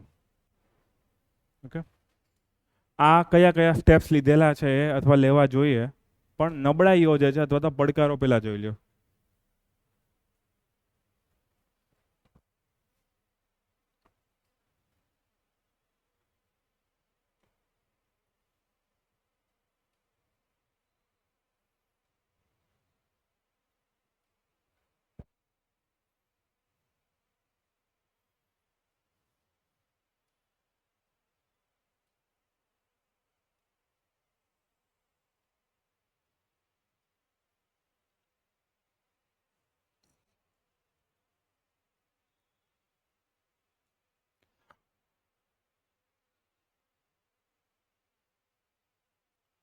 Ready?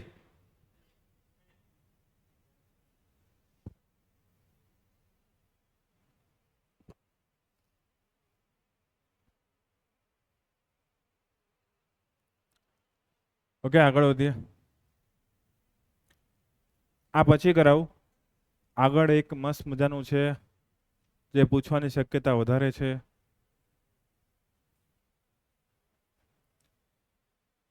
ચલો પેલા આ કરાવી દો, આર્ટિફિશિયલ જનરલ ઇન્ટેલિજન્સ. હવે આર્ટિફિશિયલ ઇન્ટેલિજન્સ નામ તો આપણે સાંભળ્યું, કાલે જ એનું એક આખું મિશન પણ જોયેલું હતું. એક નવો શબ્દ છે એજીઆઈ, આર્ટિફિશિયલ જનરલ ઇન્ટેલિજન્સ. તો એઆઈના અલગ અલગ પ્રકાર આવતા હોય છે. નેરો એઆઈ હોય, બ્રોડ એઆઈ હોય, સુપર એઆઈ હોય. તો અલગ અલગ પ્રકારના આર્ટિફિશિયલ ઇન્ટેલિજન્સ, કૃત્રિમ બુદ્ધિમત્તા આવતી હોય છે. બધાની કેરેક્ટરિસ્ટિક લક્ષણો અલગ છે, બધાની ક્ષમતા જે છે અલગ અલગ પ્રકારની હોવાની. જેમ કે આ ચાર્ટમાં તમને દેખાય છે નેરો ઇન્ટેલિજન્સ અથવા તો આર્ટિફિશિયલ નેરો એ એને લખેલું છે. એમાં એવું લખેલું છે કે કોઈ પણ પ્રકારના એવા ટાસ્ક પરફોર્મ કરી શકે જે એને પહેલેથી કહેવામાં આવેલા હોય. જેમ કે ચેસની ગેમ હોય તો ચેસ જ રમી શકે, કબડ્ડી નહીં રમી શકે.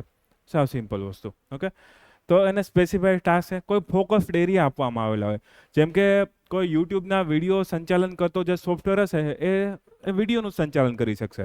પછી એમાં તમે બીજી કોઈ વસ્તુ કરો કે ભાઈ આના ફોટો ગોઠવી દો, ફોટોનું એડિટિંગ કરી દો, તો એવું એમાં નહીં થાય. એના માટે બીજી કોઈ એપ્લિકેશન હશે. ઓકે, તો કોઈ ચોક્કસ એરિયામાં કે કોઈ ચોક્કસ કામ આપેલું હોય તો એ નેરો એઆઈ થઈ ગયું. નેરો આઈ મતલબ કે એનો લિમિટેડ ટાસ્ક, જેમ કે તમારું fingerprint scanner. Okay, fingerprint scanner એક પ્રકારનું એઆઈ કહેવાય, પણ કેવું છે, નેરો એઆઈ. એ ખાલી આંગળી ઓળખવાનું કામ કરે. ત્યાં તમે મોઢું રાખો તો તમારું મોઢું નહીં ઓળખે, એના માટે તમારે કેમેરો એ પાછો નેરો છે, એમાં તમે આંગળી રાખશો તો એ તમારી આંગળી નહીં ઓળખે. તો બંનેના સેન્સર અલગ અલગ છે. જે ટાસ્ક અને જે એરિયા એ ટાસ્ક કામ કરી શકે, પોતાની રીતે એક્સપાન્ડ નથી કરી શકતા, પોતાની રીતે પોતાના ટાસ્ક, પોતાનો કાર્યભાર વધારી નથી શકતા, ઇમ્પ્રુવમેન્ટ કરી નથી શકતા. ઓકે, તો એ જે આપવામાં આવેલું એ જ કરશે, બીજું કોઈ કામ નહીં કરે. પછી આર્ટિફિશિયલ જનરલ ઇન્ટેલિજન્સ છે એ થોડુંક સારું છે. એ થોડુંક સારું શું કામ? કેમ કે માણસના સમકક્ષ કેપેસિટી ધરાવવાની ઈચ્છા ધરાવે છે. માણસની સમકક્ષ, એમ કે આપણે બધા જેટલું કાર્ય કરી શકીએ છીએ એટલું એજીઆઈ આર્ટિફિશિયલ જનરલ ઇન્ટેલિજન્સ કરી શકશે. ઓકે, એના પરફોર્મિંગ બ્રોડ ટાસ્ક, મતલબ કે એક કરતાં વધારે કાર્ય પણ કરી શકે, મલ્ટી ફંક્શનલ હોઈ શકે છે. પ્લસ બીજી વસ્તુ લખેલું છે કે ધીમે ધીમે સમય જતાં પોતાની કેપેસિટીમાં સુધારો વધારો કરી શકે. તો એને એજીઆઈ કહેવામાં આવ્યું. પછી ASI super intelligence. Super intelligence એટલે કેવા, જે માણસ કરતાં વધારે કેપેસિટી ધરાવતા હોય. ઓકે, તો એ સુપર ઇન્ટેલિજન્સમાં આવે. પણ આખું પહેલાં અત્યારે એજીઆઈ શબ્દ છે બહુ ન્યૂઝમાં આવે છે. શું કામ? એઆઈ તો આપણે બધી જગ્યાએ જોયેલો છે. એઆઈ બહુ બધી જગ્યાએ કાર્ય કરે છે. કોઈ પંખો હોય, આર્ટિફિશિયલ ઇન્ટેલિજન્સ ઓપરેટ થતો હોય, એની મેળા સ્પીડ વધારે ઘટાડી શકતું હોય. ઓકે, કોઈ કેમેરો હોય, હું આમ ફરતો હોય જેમ એમ મારી સાથે સાથે ફરતો જાય, તો એ રીતે જે છે એમાં પણ એઆઈ હશે. ફેસ ડિટેક્શન જે છે, હમણાં એક iOS 18ની અપડેટ આવેલી છે, એ iOS 18ની અપડેટમાં એવું છે કે તમારી સામે મોબાઈલ હોય, તમારા આંખ જે છે એની કીકી જ્યાં ફરતી હોય, ઓકે, આઈબોલ્સ જ્યાં ફરે છે, એની સાથે સાથે પેલું સ્ક્રોલ થઈ જાય, પત્તું ફરી જાય. ઓકે, તો કેટલું આર્ટિફિશિયલ ઇન્ટેલિજન્સ આગળ વધી ગયું છે. પણ એઆઈ આપણે બેઝિકલી જોયેલું છે. ઓકે, આપણે બહુ બધી જગ્યાએ એઆઈ વાપરવા માંડ્યા છે, પણ એ સ્પેસિફિક ટાસ્ક માટે છે. ChatGPTને તમે પ્રશ્ન પૂછો એનો એ જવાબ આપશે, પણ એ પોતે ઇમ્પ્રૂવ નથી કરી શકશો. એના ડેટાબેઝમાં ઇમ્પ્રુવમેન્ટ થશે તો જે ઇમ્પ્રુવમેન્ટ કરી શકશે, બાકી ઇમ્પ્રુવમેન્ટ કરી શકશે નહીં. ઓકે, ઇન્સર્ટ તમે જેટલા ફંક્શન કે કમાન્ડ આપેલા એટલું જ કરી શકશે. પણ એ જીઆઈમાં કેવી કેપેસિટી છે? પોતાનામાં સુધારો વધારો કરવાની કેપેસિટી હશે. ઓકે, તો અહીંયા પણ એએનઆઈ, એજીઆઈ, એએસઆઈ. પણ અત્યારે આપણે કઈ જગ્યાએ પહોંચ્યા એજીઆઈમાં? અત્યારે વાત છે અલગ અલગ આંતરરાષ્ટ્રીય સંસ્થાઓ પણ એની વાત કરે. નરેન્દ્ર મોદીએ પણ 2-3 ભાષણમાં પોતાનો ઉલ્લેખ કરેલો છે. એની કોઈ ફિક્સ ન્યૂઝ નથી, એટલે કોઈ મેં ન્યૂઝ લખેલી નથી, પણ એજીઆઈ શબ્દ છેલ્લા 2-3 મહિનામાં અલગ અલગ જગ્યાએ ભાષણમાં કે અલગ અલગ આંતરરાષ્ટ્રીય સમિટ્સમાં એ ન્યૂઝમાં આવેલો છે એજીઆઈ. ઓકે, જેમ કે એની મેઇન કેપેસિટી કેટલી હશે? જેમ કે ક્રિએટિવનેસ. હવે આર્ટિફિશિયલ મતલબ કે કોઈ વસ્તુ આર્ટિફિશિયલ, આપણે એમ કહીએ કે આર્ટિફિશિયલ ઘાસ છે. ઓકે, ઘાસ આર્ટિફિશિયલ મતલબ કે એ નેચરલ નથી, એ પોતાને ઉગી નહીં શકે, એમાં જીવડા બીવડા નહીં હોય, કેમ કે એમાં કંઈ છે, જીવ જ નથી. ઓકે, હવે આર્ટિફિશિયલ ઇન્ટેલિજન્સમાં મતલબ કે આપણે જેટલું આપ્યું એટલું જ હોવું જોઈએ, પણ એ જીઆઈમાં એવું નથી. એ થિંકિંગ ધરાવી શકશે, એ ક્રિએટિવનેસ કરી શકશે. મતલબ કે શું કીધું? માણસ જેવી કેપેસિટી ધરાવી શકશે.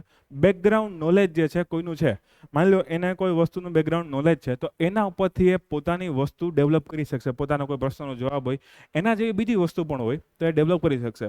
માની લો કોઈ જગ્યાએમાં આપણે મેથ્સના સૂત્ર મૂકી દઈએ, 2 + 2 4 થાય, 4 + 4 એટલા થાય, પછી કોમ્પ્લેક્સ મેથ્સના પ્રોબ્લેમ આપશે તો એ પણ સોલ્વ કરી શકશે. શું કામ? એ બેકગ્રાઉન્ડ નોલેજ ઉપરથી ધીમે ધીમે પોતાને ડેવલપ કરશે. Comprehension of the cause and effect, એ જાણી શકશે કોઈ બાબત થઈ છે, કોઈ ઘટના થઈ છે, તો એમાં કારણ શું છે, એના પરિણામ શું હશે. જે રીતે આપણે લખતા હતા ક્લાઇમેટ ચેન્જના કારણો શું છે અને પરિણામો શું છે. ઓકે, તો આને પણ કોઈ ઘટના હશે તો એના કારણો વિશે જાણકારી મળી શકશે, અથવા તો એના પરિણામો વિશે જાણકારી મેળવી શકશે. ફોલોઈંગ કોમન સેન્સીસ, એનામાં કોમન સેન્સ હશે, આપણામાં ઘણામાં નથી. ઓકે, તો કોમન સેન્સ જે છે એનામાં હશે. કોમન સેન્સના જેટલા પણ નાના મોટા ટાસ્ક હશે એ ફોલો કરી શકશે, એના આધારે ડિસિઝન પણ લઈ શકશે. ટ્રાન્સફર લર્નિંગ, એ પોતાની લર્નિંગ જે છે કન્ટિન્યુ સુધારી શકશે. આપણે પણ કેમ રોજ નવું કોઈ વસ્તુ શીખતા રહીએ છીએ, આ આવડે, તે આવડે, પેલું આવડે, તો ધીમે ધીમે આપણે કોઈને કોઈ વસ્તુ નવી શીખતા રહીએ છીએ.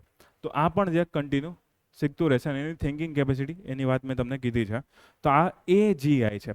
હવે પ્રશ્ન તો આપણને ઘણો બધો પૂછશે કે ભાઈ એજીઆઈ પહેલાં તો શું છે. ઓકે, તો સૌથી અદ્યતન વસ્તુ છે, સક્ષમ છે સારી એવી, માનવ જેટલી કેપેસિટી, માણસ જેટલી કેપેસિટી જે છે એ ધરાવવાનો છે. એમાં તર્ક કરવાની ક્ષમતા, સામાન્ય સમજ એટલે કે કોમન સેન્સ હશે. અમૂર્ત વિચાર, એવા વિચાર, જો મૂર્ત વિચાર એટલે કે જે ફિઝિકલ વસ્તુ છે એવી. અમૂર્ત એટલે કે તમે કાવ્ય લખો, તમે ગીત ગાઓ, ગીતના બોલમાં પેલી ટોન વધઘટ કરો, એ બધું અમૂર્ત વસ્તુ થયું, એબ્સ્ટ્રેક્ટ વસ્તુ થઈ છે. ઓકે, કોડિંગમાં તો ખબર નહીં પડે ને કે ભાઈ લતા મંગેશકરે આ ઊંચા સ્વરે ગાયું કે નીચા સ્વરે ગાયું, પણ આ એ કરી શકશે, એબ્સ્ટ્રેક્ટ વિચારો લઈ આવી શકશે. ઓકે, પૃષ્ઠભૂમિનું જ્ઞાન હોય એના ઉપરથી પોતાનો આઈડિયા ડેવલપ કરી શકશે. લર્નિંગ જે છે એમાં ફેરફારો સુધારા વધારે કરી શકશે. કારણ અને અસર એના વચ્ચેનો તફાવત છે. આગળ જે લખ્યું છે બધું ગુજરાતીમાં લખેલું છે. તો એનો મેઇન હેતુ શું છે? Human cognitive abilities. માણસની જેટલી પણ જ્ઞાનાત્મક એક લિમિટ છે, માણસની જેટલી લિમિટ છે ત્યાં સુધી પહોંચવાનો હેતુ ધરાવે છે. ઓકે, તો આપણી લિમિટ કેટલી હોય એ તો ભાઈ ડિપેન્ડ કરે કે તમે કઈ જગ્યાએ ચેક કરો છો. યુએસએમાં ચેક કરો છો, આફ્રિકામાં ચેક કરો છો, ભારતમાં કોઈ ગામડામાં ચેક કરો છો, કઈ જગ્યાએ ચેક કરો છો, તો એ ડિપેન્ડ કરશે. પણ કાંઈ વાંધો નહીં, આપણે જનરલ માણસોનું જોઈએ. જનરલ HDIનો જેટલો સ્કોર હોય એમ જનરલ આપણે જોઈ લેવાનું કે ભાઈ આની કેપેસિટી કેટલી રહેવાની છે. તો ત્યાં સુધી આ પહોંચવાની ક્ષમતા ધરાવશે અથવા તો ધરાવી રહ્યું છે ધીમે ધીમે. તો આ AGI છે. ઓકે, એની લાક્ષણિકતા તમે જોઈ શકો કે એ જનરલાઇઝેશન કરી શકશે. માની લો મેં એને 4-5 સુપ્રીમ કોર્ટના કેસ આપ્યા કે આમાં આણે ખૂન કર્યું, આમાં આણે ચોરી કરી, આમાં આણે એવું કર્યું, તો એ પોતાનો આઈડિયા ડેવલપ કરશે. અચ્છા, આવી જગ્યાએ આટલી સજા કરવાની, આવી જગ્યાએ આટલી સજા કરવાની. પછી તમે ફ્યુચરમાં બીજા કોઈ કેસ આપશો ને એને, તો પોતાની રીતે સોલ્યુશન કરી શકશે. એ જનરલાઇઝ કન્સેપ્ટ બનાવી શકે છે. જેમ કે આપણે કેમ, હું તમને ઘણીવાર કહું કે આ તમારો આન્સર એકદમ જનરલ પ્રકારનો છે, એમાં કોઈ સ્પેસિફિક મુદ્દો લખો તમે. ઓકે, તો સેમ ટુ સેમ આમાં પણ એવું છે કે કોઈ જનરલ વસ્તુ હશે તો એમાંથી આરામથી પોતાનામાં શીખી શકશે. જટિલ તર્ક, કોઈ વસ્તુમાં તર્ક વધારે ડિટેલમાં આપવો પડે એ પણ એ આપી શકશે. લર્નિંગ, પોતાના લર્નિંગમાં સુધારા વધારા પણ કરી શકશે. સ્વજાગૃતિ સભાનતા, એને ખબર છે એને કયું ટાસ્ક કરવાનું છે. ઓકે, ઇમેજિન કરો, એ પોતે જાગૃત છે, એ પોતે ડેવલપ થઈ રહ્યું છે, એનામાં અલગ અલગ ડેટા એડ થઈ રહ્યો છે. ઓકે, તો એ સ્વજાગૃતિ ધરાવે છે, સભાનતા ધરાવે છે. આપણે હજુ સ્વજાગૃતિ ધરાવતા નથી. આપણને ખબર નથી કયો સબ્જેક્ટ પહેલા વાંચો ને કયો પછી વાંચું, કેમાં કેટલું વાંચું, કેમાં આન્સર કેવો લખો. આને ખબર છે. ઓકે, કાંઈ વાંધો નહીં. માનવ સ્તરની ક્ષમતા, એની વાત કરીએ સર્જનાત્મકતા. તો આ બધી એની લાક્ષણિકતા છે, એના વિશે અડધી લાઈન લખેલી છે, પણ ઇમેજમાંથી યાદ રાખી શકો. ચાર્ટ પણ તમે એવો બનાવી શકો કે આ AGI છે. હવે ઉપયોગો કઈ કઈ જગ્યાએ થશે? આરોગ્ય ક્ષેત્રે, પર્સનલાઇઝ મેડિસિન બનાવવા માટે.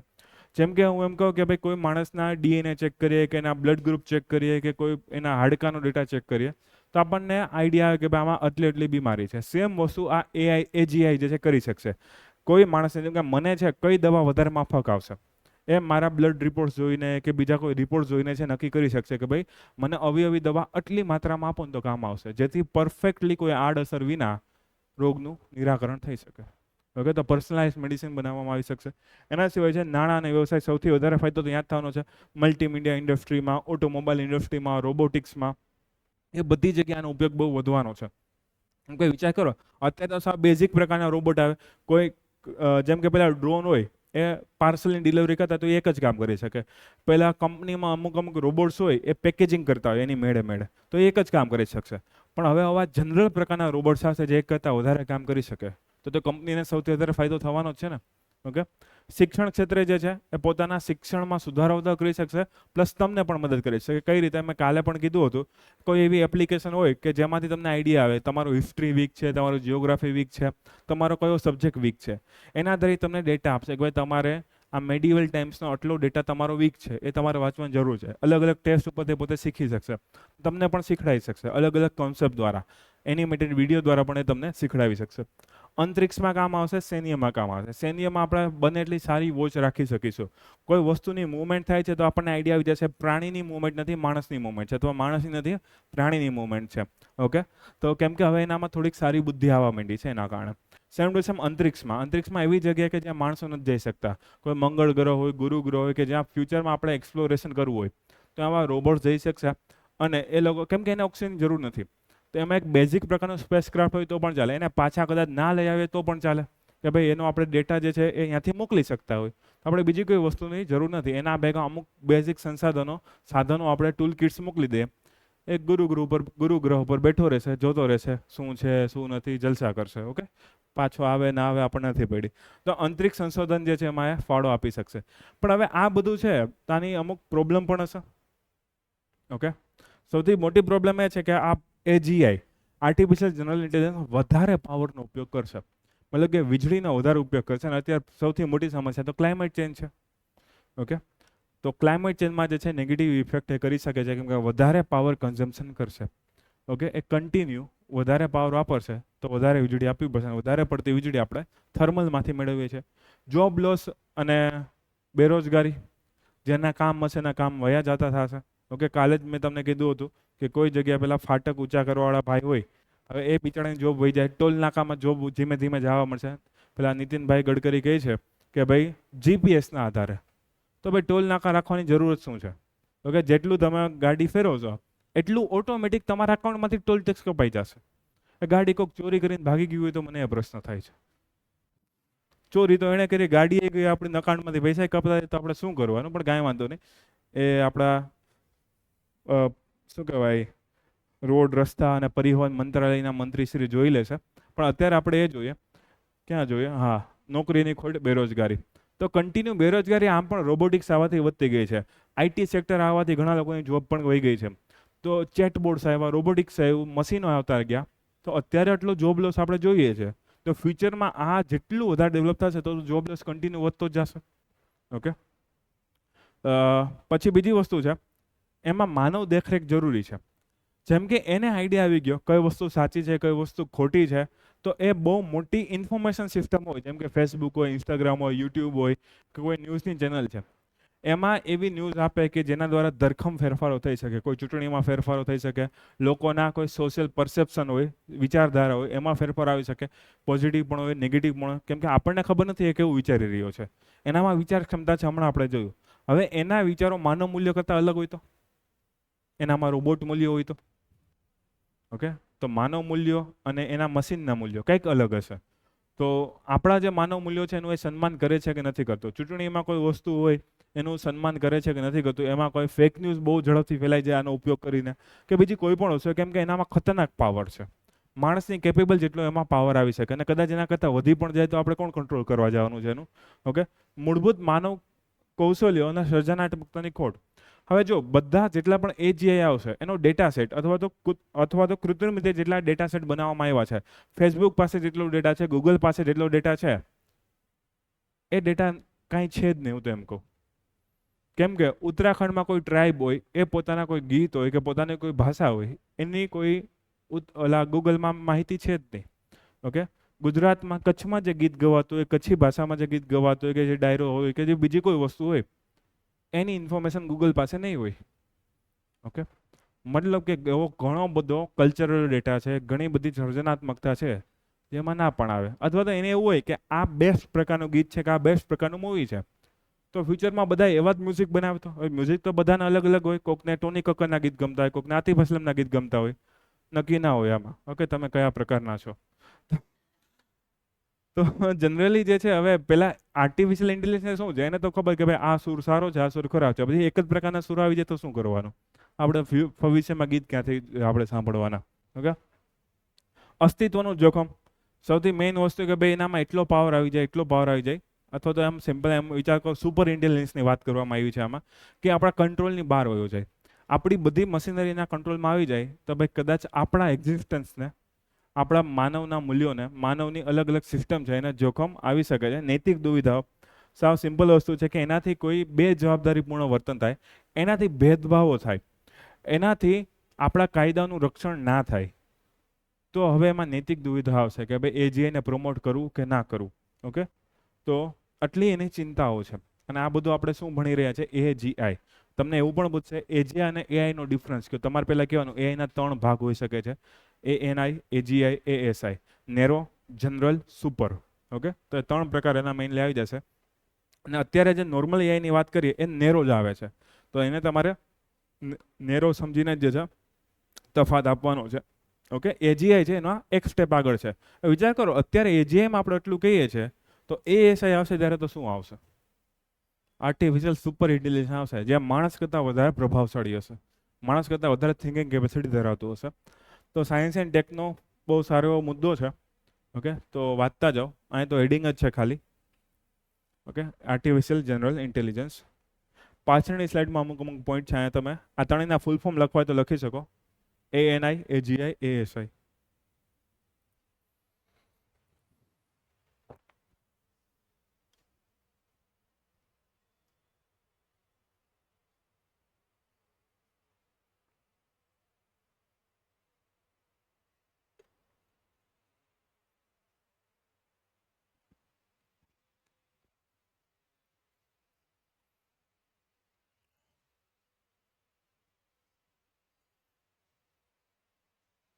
ઓકે, આ બધા વર્ડ્સ મેં ગુજરાતીમાં લખેલા જ છે અહીંયા. પહેલા અહીંયા બેઝિક ઇન્ફોર્મેશન વાંચી લો. એજીએ શું છે?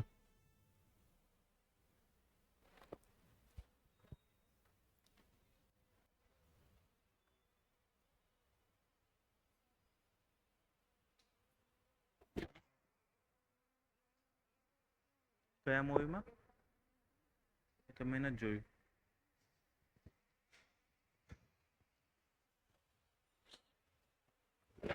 પણ જે રજનીકાંત વાળું મૂવી છે એમાં એ સુપર ઇન્ટેલિજન્સ નો ખ્યાલ આપે છે, કેમ કે ઓલો ચિટ્ટી જે નામ હોય છે પોતાની રીતે જે બુક હોય આ 2 મિનિટમાં વાંચીને ઘા કરી દે છે. એવું આપણી પાસે હોય તો કેવી મજા આવે. તો 2 મિનિટમાં આખી પોલિટી યાદ રહી જાય પૂરું. એવું મૂવી સારું લાગે પછી.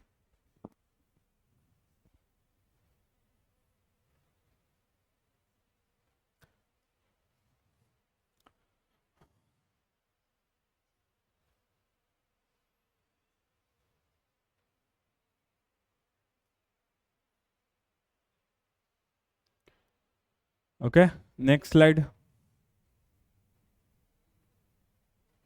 આ ખાસ યાદ રાખજો. એજીએ શું છે, એના મુખ્ય લક્ષણો શું છે, તો આ તમારો જવાબ, મેઇન જવાબ આ રહેશે. પછી તમારે આને જેની યાર કમ્પેર કરવાનું કે એના ફાયદા ગેરફાયદા કે આના ઉપરથી તમે લખી શકવા જોઈએ.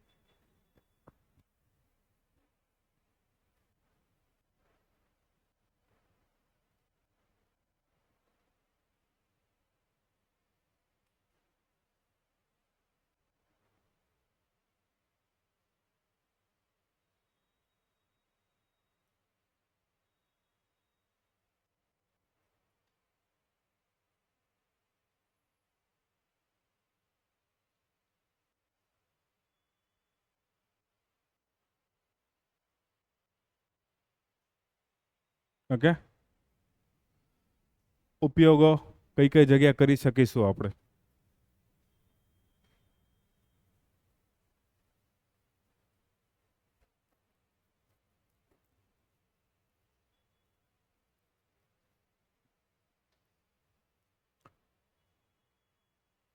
ના, આ બધા બેઝિક છે. તમે આમાં ખેતી પણ લખો, શહેરી મેનેજમેન્ટ લખો, જે એઆઈ ના ઉપયોગ હતા એ બધા આમાં પાછા આવી જ જશે.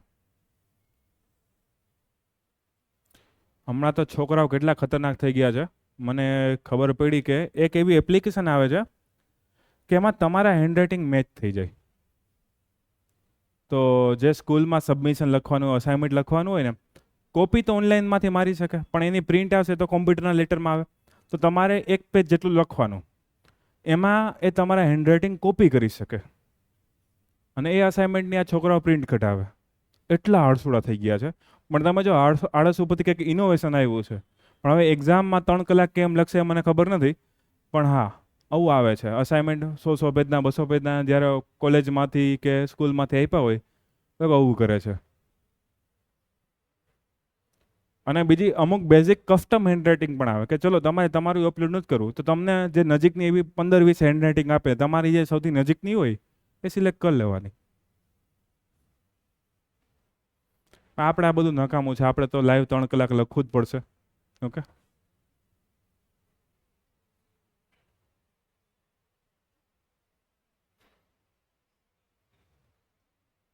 કેમ કે આ બધાના કારણે માણસનું કૌશલ્ય ઘટી રહ્યું છે.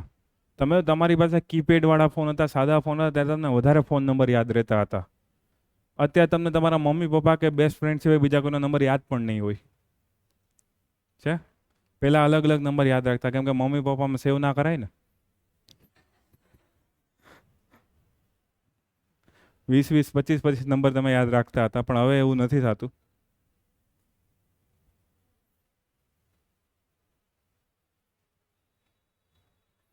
માણસનું કૌશલ્ય પણ ધીમે ધીમે ઘટી રહ્યું છે આ બધાના કારણે.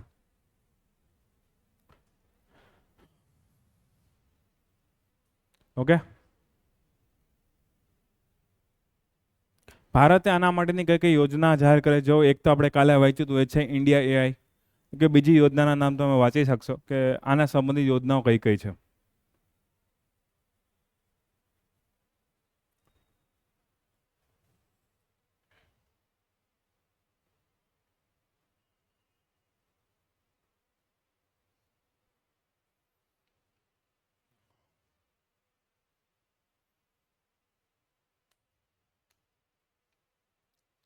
રેડી? ઓકે, એક બીજો નાનકડો આના જેવો જ આર્ટિકલ છે, યુસીસી ને તો બહુ મોટો આર્ટિકલ છે. ડીપ ફેક્ટ્સ, જે કાલે જ હું વાત કરતો હતો, એનો આર્ટિકલ મને મળી ગયો તો લેતો આવ્યો. ઓકે, ડીપ ફેક્ટ જે છે એ એક પ્રકારનું દૂષણ કન્ટિન્યુ બની રહ્યું છે. ડીપ ફેક્ટમાં મેનલી શું હોય? સિન્થેટિક ફોટો કે વિડીયો બનાવવા. સિન્થેટિક મતલબ કે કોઈ જૂનો ફોટો હોય એમાં સુધારા વધારા કરવામાં આવે. એમાં કોઈ માની લો તમે ઘણીવાર જોયેલું છે, વચ્ચે વચ્ચે બહુ એવી એપ્લિકેશન ફેમસ છે, તમે તમારા કોઈ મૃત હોય કે જીવિત હોય દાદા દાદીનો ફોટો મૂકો તો દાદા દાદી હલતા હોય એવું દેખાય, એવો વિડીયો બની શકતો હોય. ઓકે, હકીકતમાં નહીં, એ ફોટોમાં ખાલી, એવું બહુ વિચારતા નહીં. તો એ ડીપ ફેક્ટ છે એક પ્રકારનું. પછી તમે બહુ એવા મીમ જોયા છે, નરેન્દ્ર મોદી પેલા ગરબા ગાતા હોય, ભજન ગાતા હોય. ઓકે, સેમ ટુ સેમ તમે સાઉથના મૂવી જોવો છો તો એમાં હિન્દી ભાષા તમે જોતા હશો. તમે કોઈ તમિલ તેલુગુમાં તો લગભગ નથી જોવા, લગભગ કહું છું. ઓકે, પણ તમે એમાં જો કે એટલું પ્રકારનું ડબિંગ કરવામાં આવે કે ભાઈ પેલા ઓલા અલ્લુ અર્જુનનો કે રામચરણના હોઠ કે એક્શન, બોડી એક્શન થતી હોય ત્યારે જે તમને ડાયલોગ આવે. કેમ કે ડબિંગમાં એ લોકો શું કરે છે? હિન્દી ભાષાને ઓવરલેપ કરાવી દે છે તેલુગુ ભાષાના વર્ડ્સ ઉપર કે એના ઉપર. તો ઘણી બધી જગ્યાએ એટલું ડીપ ફેક વાપરવા. હવે ઓરિજિનલ ઓડિયો કંઈક અલગ છે. હવે આમાં હવે વિચાર કરો, નરેન્દ્ર મોદી કંઈક બોલતા હોય અને એમાં હું બીજો ઓડિયો મૂકી દો, કેમ કે એનો અવાજ મેચ કરી શકું એવા તો એઆઈ ઘણા બધા આવી ગયા છે. ઓકે, હું મારી રીતે એકાદું ભાષણ બનાવી નાખું, એને બીજું કંઈક ભાષણ આપ્યું, હું કોઈ નેગેટિવ કોમેન્ટ વાળું ભાષણ બનાવી દઉં તો. હવે સામાન્ય માણસો કે જેને ભાષણ સમજવું પણ અઘરું પડતું હોય, વોટ્સએપમાં આવા ભાષણની નાની નાની ક્લિપ ફરવા માંડે તો ખતરનાક હિંસા ફેલાઈ શકે ને. કેમ કે જે મોટા મોટા નેતા છે એના મોઢેથી આવા કોઈ નેગેટિવ કોમેન્ટ્સ આવે તો હિંસા તો ફેલાવાની જ છે. સેમ ટુ સેમ કોઈ વિપક્ષને પણ નબળો પાડવો હોય તો એના તરફથી આવા કોઈ ભાષણ જે છે લીક કરવા હોઈ શકે કે ભાઈ આમ તેમ. ઓકે, તો કેટલી બધી વસ્તુ છે કે જે થઈ શકે છે ડીપ ફેક્ટ દ્વારા. પોઝિટિવ પણ છે, નેગેટિવ પણ છે. પણ ડીપ ફેક્ટનો મિનિંગ એટલો થાય કે સિન્થેટિક પ્રકારના. સિન્થેટિક એટલે કે બનાવેલા, બનાવટી હોય એવા ઓડિયો હોય, વિડીયો હોય, ટેક્સ્ટ હોય, સ્પીચ હોય કે એવી કોઈ વસ્તુ છે એને તમે કોઈ મૂળભૂત વસ્તુ સાથે છેડછાડ કરો છો, એમાં ઉમેરો છો કે નવા બનાવો છો, તો એને આપણે ડીપ ફેક કહી શકીએ છીએ. મોટાભાગે વિડીયોમાં અને ફોટોમાં જોવા મળે છે. અને આ બધું ચર્ચામાં ક્યારથી આવ્યું કે જ્યારથી કોઈ મહિલા હોય, કોઈ એક્ટ્રેસ હોય, એના ખરાબ વિડીયો જે છે બહાર પબ્લિશ કરવામાં આવ્યો હોય ત્યારથી આ બધી વસ્તુ ચર્ચામાં આવેલી છે. કોમેડીમાં બનતો હોય ત્યાં સુધી ચર્ચામાં નહોતું આવતું, પણ હવે કોઈ રિસ્પેક્ટની વાત આવે ને એવું કંઈ આવે ત્યારે બહુ ચર્ચામાં આવી ગયું હતું. તો એ ડીપ ફેક જે છે ત્યારથી ચર્ચામાં આવી ગયું છે. પણ આમાં again audio, video, visual, text બધી વસ્તુ આવી જાય, ઇવન હેન્ડ રાઇટિંગ પણ આવી જાય. ઓકે, તો આ બધી વસ્તુ શેમાં આવશે? ડીપ ફેકમાં આવશે. મેઇટી, ઓકે, જે આપણી ઇન્ફોર્મેશન ઇલેક્ટ્રોનિક્સ માટેની મુખ્ય સંસ્થા છે, એણે ઘણીવાર કીધું છે, અલગ અલગ ટેક કંપનીઝને કીધું છે કે ભાઈ તમે આ ડીપ ફેક રોકવા માટે પગલાં લ્યો. સોશિયલ મીડિયાવાળાને કીધું છે, ઓકે, ન્યૂઝ પ્લેટફોર્મવાળાને કીધું છે કે ડીપ ફેક કઈ રીતે રોકી શકાય. અલગ અલગ એના માટેની પેલી સ્માર્ટ હેકેથોન પણ કરાવવામાં આવે છે કે ભાઈ કઈ રીતે ડીપ ફેકને આપણે ઓળખી શકીએ. ઓકે, તો આ ડીપ ફેક છે પહેલી વસ્તુ. તો આ બધું મેં સમજાવેલું છે કે શું છે, પણ એ મેં તમને સમજાવી દીધું. એનું ક્રિએશન કઈ રીતે થાય છે? તો ક્રિએશનમાં છે ને બે ભાઈઓ હોય. બે ભાઈઓ એટલે કે ન્યુરલ નેટવર્ક્સ. ન્યુરલ નેટવર્ક એટલે કે ભાઈ આપણા મગજની કોપી કરી શકે ન્યુરલ. આપણે ન્યુરોલોજી એટલે કે મગજ હોય તો ન્યુરલ નેટવર્ક્સ હોય. Artificial neural networks, ANI. Okay, કૃત્રિમ બુદ્ધિમત્તા વાપરી શકે એવા ન્યુરલ નેટવર્ક હોય છે. એમાં બે હોય, એક સર્જન કરે અને એક પરીક્ષણ કરે. હવે સર્જન કરે ને એક ખોટો વિડીયો બનાવે, ખોટો ફોટો ઇમ્પ્લિમેન્ટ કરે કે બીજું કંઈ કરે. પરીક્ષણ છે ને એના ઓરિજિનલ સાથે મેચ કરે કે બીજી કોઈ જગ્યાએ મેચ કરવાની ટ્રાય કરે. ઓકે, આ પરીક્ષણ કરે અને પરીક્ષણવાળો પકડી લે કે આ ખોટું છે. ઓલો સર્જન કરવાવાળો ફરી પાછું નવું બનાવે, ફરી પાછું પરીક્ષણ થાય. જ્યાં સુધી આ પરીક્ષણવાળો માર ના ખાઈ જાય, એ ભૂલો ના પડે કે ભાઈ સાચું છે કે ખોટું, ત્યાં સુધી સર્જન કરવાવાળાની લૂપ ફરતી જ રહેશે. બનાવો, ચેક કરો, બનાવો, ચેક કરો, બનાવો, ચેક કરો. મતલબ કે AI પોતે ને પોતે નહીં ઓળખી શકે કે આ સાચું શું છે ને ખોટું શું છે. ઓકે, ત્યાં સુધી એનું પ્રોસેસ ચાલુ રહેશે. ત્યાં સુધી ફોટોનું કન્ટિન્યુ ઇમ્પ્લિમેન્ટેશન. અડધા સેન્ટીમીટરમાં પણ ફોટોમાં કે વિડીયોમાં ગેપ હોય ત્યાં સુધી એ લોકો કન્ટિન્યુ એ બદલાતા રહેશે. હોઠની મોમેન્ટમાં, સ્પીચમાં થોડોક પણ ડિફરન્સ હોય ત્યાં સુધી એ લોકો શું કરતા રહેશે? એમાં ફેરફાર કરતા જ રહેશે. તો એ બે પ્રકારના ન્યુરલ નેટવર્ક હોય છે. એક હોય છે સર્જન, જનરેટ કરે છે, અને એક હોય ભેદભાવ. મૂળ વચ્ચે અને નવા વચ્ચે કેટલો ભેદ રહેલો છે, કેટલો નથી રહેલો, એ ચેક કરતા રહે. ઓકે, બીજો પરીક્ષણનું કામ ત્યાં સુધી ચાલુ રાખશે જ્યાં સુધી ખોટો ના પડે. સાચો પડે તો ઓલાને એનું કામ ફરીથી કરવાનું છે. આખી લૂપ ચાલુ જ રહેશે, ચાલુ જ રહેશે, ચાલુ રહેશે. અને એવી રીતે ડીપ ફેકને ક્રિએટ કરવામાં આવે. આ બધા મુદ્દા અહીંયા નીચે ડિટેલમાં મેં લખેલા છે કઈ રીતે છે એ. ઓકે, અહીંયા તમે વાંચો, આ મેઇન વચ્ચેની લાઈન છે, એમાં લખેલું છે જનરેટર જે છે એ બીજો છે ડિફરન્શિએટર અથવા તો ભેદભાવ કરનાર ANI છે, આર્ટિફિશિયલ ઇન્ટેલિજન્સ છે. એના પ્રતિસાદમાંથી, એના રિસ્પોન્સમાંથી શીખે છે અને જ્યાં સુધી એને મૂર્ખ ના બનાવી શકે, એટલે કે જે ચેકિંગ કરે છે એને મૂર્ખ ના બનાવી શકે, ત્યાં સુધી એ પોતાનો આઉટપુટમાં સુધારો વધારો કન્ટિન્યુ કરતો જ રહે છે. વિચાર કરો, ડિજિટલ સિસ્ટમ પોતે પોતાને ઓળખી નહીં શકે, તો આપણે તો ભાઈ બેઝિક પહેલી નજરે તો ક્યાંથી ઓળખી શકવાના કે આમ થયું કે તેમ થયું. ઓકે, પછી એના ઉપયોગો કઈ કઈ જગ્યાએ સારી રીતે થાય છે, તો હવે ફિલ્મના ડબિંગમાં થઈ શકે છે, શિક્ષણમાં, જેમ કે અમેરિકામાં તમને ખબર છે સ્કૂલમાં શૂટિંગના કેસ બહુ વધારે હોય. શૂટિંગ એટલે મૂવીના શૂટિંગ નહીં, ગનના શૂટિંગના કેસ જે છે અમેરિકામાં બહુ વધારે હોય છે. તો અહીંયાના ટીચર્સ છે ને એને એક deep fake video, 3D video બનાવીને દેખાડવામાં આવે કે જો જ્યારે આવું થાય ત્યારે તમારે આવું કરવાનું. બાળકોને દેખાડવામાં આવે કે ભાઈ એક્ઝિટ ગેટ કોને કહેવાય, ક્યાં તમારે જઈ શકો. તો આવું શિક્ષણ ક્ષેત્રે પણ છે. એના સિવાય જે તમે એનિમેટેડ વિડીયો, એક પ્રકારના ડીપ ફેક હોય કે જે બનાવી કરીને જે છે એ લોકો શિક્ષણમાં પણ એમાં ફેલાવી શકે છે. કળા, કોઈ કોપી, જેમ કે મોનાલિસાની પેઇન્ટિંગ છે એને નાચતી કૂદતી દેખાડે. ઓકે, તો કળા આર્ટ ફોર્મમાં પણ આવી ગયું છે. અલગ અલગ જગ્યાએ પેઇન્ટિંગ પણ અલગ અલગ પ્રકારની કરવામાં આવે છે. સંદેશનું વિસ્તૃતિકરણ, કોઈ માહિતી ફેલાવી હોય એને તમારે બહુ લાઉડલી કહેવી હોય, બહુ એનો વોઇસ આખી દુનિયામાં સંભળાયું કેવું હોય. તો એનું એક એક્ઝામ્પલ લખેલું છે. સાઉદી અરેબિયામાં એક પત્રકારનું મૃત્યુ થયું હતું અથવા એને મારી નાખવામાં આવેલો હતો. તો એમાં બહુ નેગેટિવ વસ્તુ આવેલી હતી. પણ એ જે પત્રકાર હતો ને એનો એક ડીપ ફેક વિડીયો બનાવવામાં આવ્યો. એ મરી ગયો હતો, પછી એનો વિડીયો રિલીઝ કરવામાં આવ્યો કે ભાઈ મારી સાથે આવું થયું છે, આમ પ્રોબ્લેમ આવેલી હતી, મારો છેલ્લો સંદેશ આ છે. તો લોકો વધારે ઉપસાઈ જશે કે લોકોને એના પ્રત્યે સંવેદનશીલતા બહુ વધી જશે. તો આવી વસ્તુ જે છે એના દ્વારા તમે સંદેશ વધારે ફેલાઈ શકો છો. જેમ કે કોઈ ક્લાઇમેટ ચેન્જ થતું હોય, કોઈ સિંહ મરી ગયો, વાઘ મરી ગયો, એનો એનિમેટેડ વિડીયો આપણે બનાવી શકીએ તો લોકોને વધારે સંવેદના આવે. ઓકે, તો સંવેદનશીલ વિડીયો અથવા તો સંદેશા તમારે વધારે પહોંચાડવા હોય તો. પછી કોઈ વાર એવું હોય કે કોઈની થંબ પ્રિન્ટ છે ભૂસાઈ ગઈ છે નાનકડી એવી, કોઈનું ફેસ રેકોગ્નિશન સિસ્ટમ છે એમાં કોઈ ભાગ જે છે સરખો આવ્યો નથી, કોઈ વિડીયો બ્લર આવ્યો છે, તો એ વિડીયોમાં સુધારા વધારે કન્ટિન્યુ કરતા રહેશે કે જ્યાં સુધી વિડીયો સારી ક્વોલિટીમાં ના બની જાય. ઓકે, કોઈ થંબ પ્રિન્ટ જે છે એમાં અલગ અલગ પેટર્ન મેચ કરવાનો ટ્રાય કરશે, અલગ અલગ પ્રિન્ટને. ઓકે, જ્યાં સુધી મેચ ના થઈ જાય ત્યાં સુધી એ કામમાં આવે. મતલબ કે કોઈ પુરાવા છે એ ઘટતા હોય અથવા તો મિસમેચ થઈ ગયા હોય ત્યારે જે તમે માહિતી જે છે ફરીથી મેળવી શકશો, રિકન્સ્ટ્રક્ટ કરી શકશો એમાં. ઓકે, તો ક્રાઇમના ઇન્વેસ્ટિગેશનમાં પણ કામમાં આવશે. તો હું એક બે જગ્યાએ મેં ન્યૂઝ વાંચેલી પણ છે કે કોઈ જગ્યાએ પેલો સિક્યુરિટી કેમેરાસ હોય એમાં પ્રોબ્લેમ આવેલા હોય, તો જ્યાં સુધી જેટલું મળે છે ને એમાંથી પછી એઆઈનો ઉપયોગ કરેલો. એઆઈ એટલે કે ડીપ ફેક વાળું એઆઈ, અલગ અલગ પ્રકારના એઆઈ આવે છે. તો એનો ઉપયોગ કરીને એ વિડીયોમાં એ કોઈ ચોર કે ડાકુ છે આગળ કેમ ગયો હશે એનું એનિમેશન કરાવે કે ભાઈ આમ ગયો હોવો જોઈએ, પછી પેલા દરવાજા પહોંચેલો હોવો જોઈએ, અને આખું શૂટિંગ કેમ થયું હોય, કોઈ જગ્યાએ મારામારી કઈ રીતે થઈ હોય એનો એક વિડીયો એનિમેટેડ બનાવવામાં આવે. ઘણીવાર તમે પેલામાં આજ તકમાં એમાં જોતા હશો, દેખીએ ખૂની યહાં ખડા થા. ઓકે, પણ એ લોકો તો પોતાની રીતે પેલામાં પીસીમાં બનાવતા હોય છે, એઆઈનો ઉપયોગ એમાં હોય ના પણ હોય. ઓકે, નવીનતા તમે અલગ અલગ ઇનોવેશન પણ કરી શકો. જેમ કે માર્ક ઝુકરબર્ગ છે એણે એક નવી સ્કીમ એટલે કે પોતાનો પ્રોજેક્ટ લોન્ચ કરેલો હતો. તો મેં પોતે નહોતો આવ્યો, એણે પોતાનો એઆઈનું મોડલ જે છે મૂકેલું હતું કે જે પોતે આખી સ્કીમ સમજાવતું હોય. તો એક ઇનોવેશન થયું. હવે એ ઘરે બેઠો બેઠો આરામ કરશે, એણે કોડ લખી નાખ્યા છે, બધું કરી નાખ્યું છે, અને લોકોને સમજાવે કે આનો ઉપયોગ આવો છે, આનો ઉપયોગ આવો છે. તો એક ઇનોવેશન એણે ખુદે કરેલું હતું માર્ક ઝુકરબર્ગે. ઓકે, તો આના સિવાય પણ ઘણા બધા ઇનોવેશન થઈ શકે છે. પણ પ્રોબ્લેમ કઈ કઈ જગ્યા છે, તો બહુ બધા છે. બનાવટી સમાચાર ફેલાય છે, ફેક ન્યૂઝ છે. ડીપ ફેકનો જે એક ભાગ છે કે ભાઈ ખોટા ન્યૂઝ જે ફેલાવવામાં આવે. કોઈ જગ્યાએ એમ તમે આવી પડે કે ભાઈ અહીંયા પુલ તૂટી પડ્યો, હવે 2017-18માં પુલ તૂટ્યો હોય, અહીંને તમે 2022-23માં 23-24માં જે છે એની ન્યૂઝ ફેલાઈ જતી હોય. ઓકે, ખોટા વિડીયોઝ ને એ બધું ચૂંટણી અને જાહેર અભિપ્રાયોને પ્રભાવિત કરે. ખતરનાક છે આ વસ્તુ કે ભાઈ ચૂંટણીના સમયે ડીપ ફેક ફેલાય કે ફેક ન્યૂઝ ફેલાય, ખોટા વિડીયો ફેલાય, ખોટા ઓડિયો ક્લિપ ફેલાય, તો બહુ નુકસાન થઈ શકે છે. સેલિબ્રિટીઓ કે બીજા કોઈ પ્રતિષ્ઠિત લોકો હોય તો એની છબી ખરડાઈ શકે છે, એની ઇમેજ જે છે એને નુકસાન થઈ શકે, એની રિસ્પેક્ટ જે છે ઘટી શકે છે. સંમતિ વિના પોર્નોગ્રાફી કે કોઈ એડલ્ટ વસ્તુ જે છે બનાવવામાં આવે છે. ઓકે, કેમ કે આ લોકોને ડેટા તો ઓરિજિનલી ક્યાંથી મળશે? સોશિયલ મીડિયામાં અઢળક ફોટાઓ જે છે બધાના પડેલા છે, તો ગમે તે ફોટો જે કેપ્ચર કરવાનો છે, પછી એનો ફેક વિડીયો તો ગમે એ લોકો બનાવી નાખવાના છે.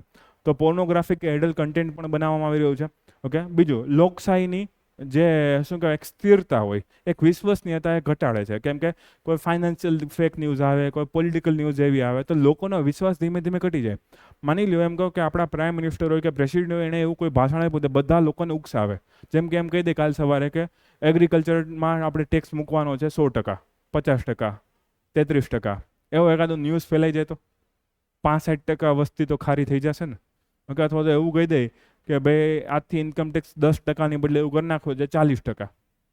હવે એવો એકવાર ફેક ન્યૂઝ આવી ગયો ને તો તમારે એનું શું કહેવાય ડેમેજ કંટ્રોલ કરવું બહુ અઘરું પડશે, કેમ કે ફેક ન્યૂઝ ઝડપથી ફેલાશે, ડેમેજ કંટ્રોલમાં વાર લાગશે, અને આપણા માઇન્ડમાં એકવાર તો એવો વિચાર આવી ગયો કે 40% ટેક્સ હજુ હકીકતમાં કરી નાખશે તો ઓકે, તો એક ખોટા જે વિડીયો છે એના શું થાય લોકશાહી પડી ભાંગે છે.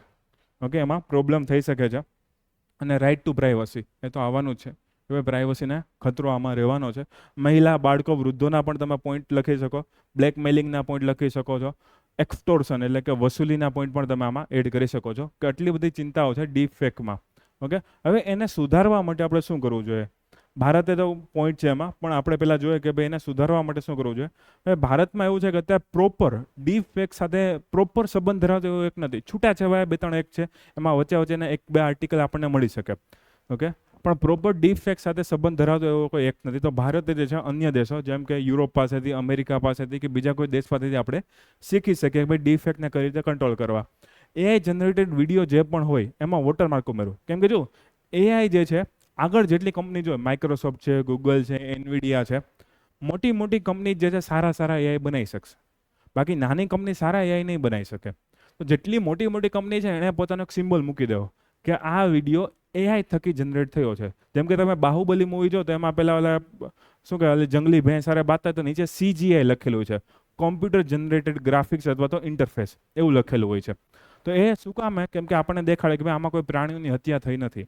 સેમ ટુ સેમ જ્યારે કોઈ એવો વિડીયો એઆઈ થકી બનાવવામાં આવે છે, માણસ તો નહીં બનાવી શકે એવો વિડીયો, એઆઈ થકી બનાવે તો જે પણ કંપનીનું એઆઈ હોય એનો વોટરમાર્ક મૂકવો ફરજિયાત કે ભાઈ આ ફેસબુકના એઆઈ થકી, આ ઇન્સ્ટાગ્રામના એઆઈ થકી, આ ગૂગલના એઆઈ થકી બનાવવામાં આવેલો ફોટો, વિડીયો કે એવી કોઈ વસ્તુ છે. તો એનાથી શું થશે કે બને એટલી એ વસ્તુ ઓછી ફેલાવાની છે. ઓકે, અયોગ્ય સામગ્રી અપલોડ કરવા માટે વપરાશકર્તાઓની એક જવાબદારી રાખવી કે ભાઈ આ ફેલાય ક્યારે, જ્યારે લોકો વારે વારે ફોરવર્ડ કરતા હોય ત્યારે. તો લોકોને જ પહેલાં કેવું કે ભાઈ પહેલાં એને ચેક કરી લ્યો એ માહિતી સાચી છે કે ખોટી. તમારા મોબાઈલમાં વારે ઘડી મેસેજ આવે કે ભાઈ 1 રૂપિયામાં આઈફોન મળે ને તમે લિંક 10 જગ્યા પહોંચાડી દો, ભાઈ કોઈને મળતો નથી, તમને પણ હવે તો આઈડિયા આવી ગયો હશે. પછી એવું લખેલું કે આ મેસેજ જો તમને બાળકો પ્રત્યે પ્રેમ હોય તો આ મેસેજ 10 લોકોને ફેલાવો, ને આમ કરો ને તેમ કરો. તો પછી કોઈ એવી તમે જો કોઈ આયુર્વેદિક દવાનું લખેલું હોય કે ભાઈ આ દવા ખોટી છે ને આપણે આ દવા વાપરો, પછી કોઈ ડૉક્ટરનું નામ લખેલું હોય, ડૉક્ટરનો નંબર એ લખેલો હોય, એ નંબર ચાલતો ના હોય.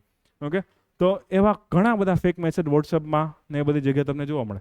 તો આપણે આપણી સાઈડથી જ એકવાર ખરાઈ કરી લઈએ, ઓથેન્ટિકેટ કરી લઈએ કે ભાઈ આ માહિતી હકીકતમાં સાચી છે કે ખોટી, કોઈ ગવર્મેન્ટની વેબસાઇટમાં, કોઈ બહુ મોટી ન્યૂઝની વેબસાઇટમાં, અને પછી આપણે એને ફેલાવીએ નહીં. તો આપણે એક રિસ્પોન્સિબલ સોશિયલ મીડિયા યુઝર બનીએ, એના માટેની વાત કરવામાં આવી છે.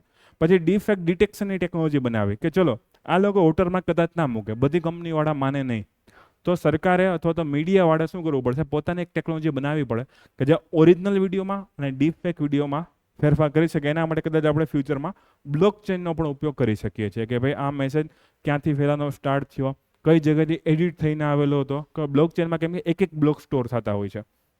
ઓકે, ડિજિટલ ગવર્નન્સ કાયદાને મજબૂત બનાવો કે ભાઈ હમણાં જ કીધું ભારત પાસે કોઈ પ્રોપર કાયદો નથી, તો એક સારો એવો કાયદો આમાં બનાવો. લોકો પ્રત્યે જાગૃતતા જે છે વધારવી કે ભાઈ સોશિયલ મીડિયામાં આવતી વસ્તુ એ બધી સાચી ના હોય. ઓકે, ઓલમોસ્ટ 70-80% આપણને ફેક ન્યૂઝ જ મળતી હોય છે. રોજે રોજ તમે જે ઇન્સ્ટાગ્રામમાં જોવો છો, ફેસબુકમાં, વોટ્સઅપમાં જોવો છો, એવું નથી કે 100% સાચું છે.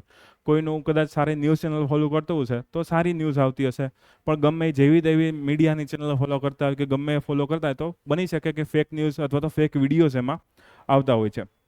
ઓકે, નૈતિક અને જવાબદાર ઉપયોગ કે ડીપફેક ટેકનોલોજી આપણે આખી તો બંધ ના કરી શકીએ, કેમ કે ડબિંગમાં, એજ્યુકેશનમાં, ઇકોનોમીમાં ઘણી જગ્યાએ આવી ટેકનોલોજીનો એઆઈનો ઉપયોગ થતો હોય છે. તો જેટલો ઉપયોગ કરીએ જવાબદાર ઉપયોગ જે છે એ આપણે કરવો જોઈએ. તો આ એના કઈ રીતે આપણે સંબંધી શકીએ. અથવા તો ભારતમાં આઈટી એક્ટ 2000 છે, એમાં છૂટાછવાયા એવા નિયમો છે કે ભાઈ કોઈ ડોક્યુમેન્ટ સાથે ચેડા કરવામાં આવે કે કોઈ રિસોર્સ સાથે ચેડા કરવામાં આવે એવો પોઈન્ટ છે. ડીપ ફેક નામનો શબ્દ ક્યાંય છે નહીં. પર્સનલ ડેટા પ્રોટેક્શન બિલ 2023 એના હિસાબે પણ એવું છે કે ભાઈ રાઇટ ટુ પ્રાઇવસી જે છે એની વસ્તુ છે. કોઈ પર્સનલ મારા ડેટા હોય કે બીજા કોઈના ડેટા હોય એનો ખરાબ રીતે ઉપયોગ ના થવો જોઈએ એવી વાત એમાં લખેલી છે. આઈટી એક્ટ જે છે એમાં એવું કહેવામાં આવેલું છે કે ભાઈ જે પણ ખોટા અથવા તો અભદ્ર ફોટોસ કે વિડીયોઝ હોય એને 36 કલાકમાં દૂર કરવા. જે પણ યુઝર્સ હોય એને રિક્વેસ્ટ એકવાર કરી દીધી, એને રિપોર્ટ કરી દીધો હોય તો 36 કલાકમાં દૂર કરવાની વાત પણ કરવામાં આવેલી છે. તો ઘણી બધી ભારતની એવી વસ્તુ છે, પણ પ્રોપર એવો કોઈ એક્ટ છે જ નહીં કે જે ડીપ ફેક સાથે પ્રોપરલી લડતો હોય કે એમાં સજા આપતો હોય. છૂટાછવાયા ઘણા બધા કાયદા કાનૂન તમને જોવા મળશે. ઓકે, તો આ ડીપ ફેક ટેકનોલોજી જોતા જાઓ. હા.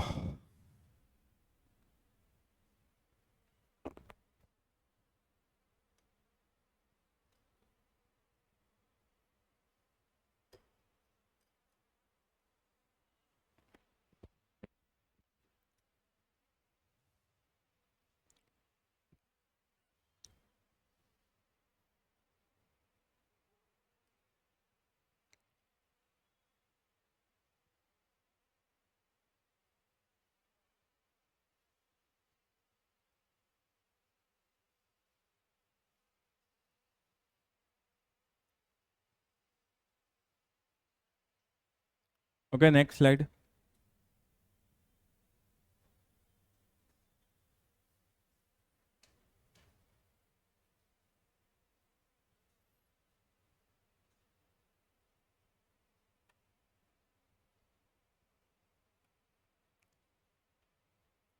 ઓનલાઈનમાં કોઈ ક્વેશ્ચન હોય તો અત્યારથી ટાઈપ કરી રાખજો.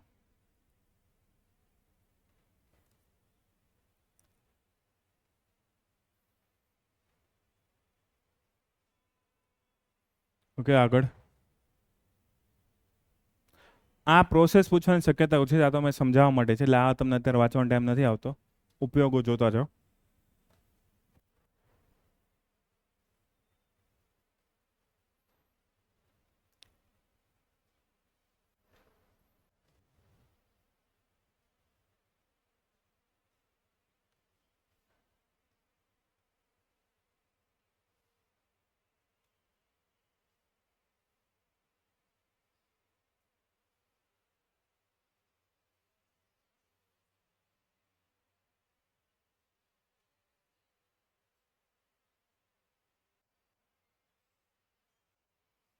ઓકે, ચિંતાઓ આ પૂછવાની શક્યતા વધારે હશે. ડીફેક્ટની પ્રોબ્લેમ્સ કઈ કઈ છે, અથવા એની સમસ્યા કઈ કઈ છે.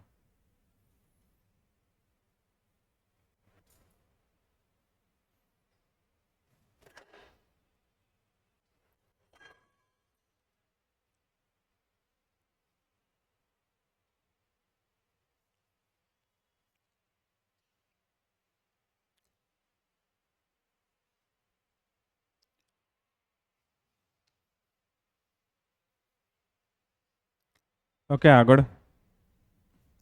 સોલ્યુશન જોઈ લ્યો.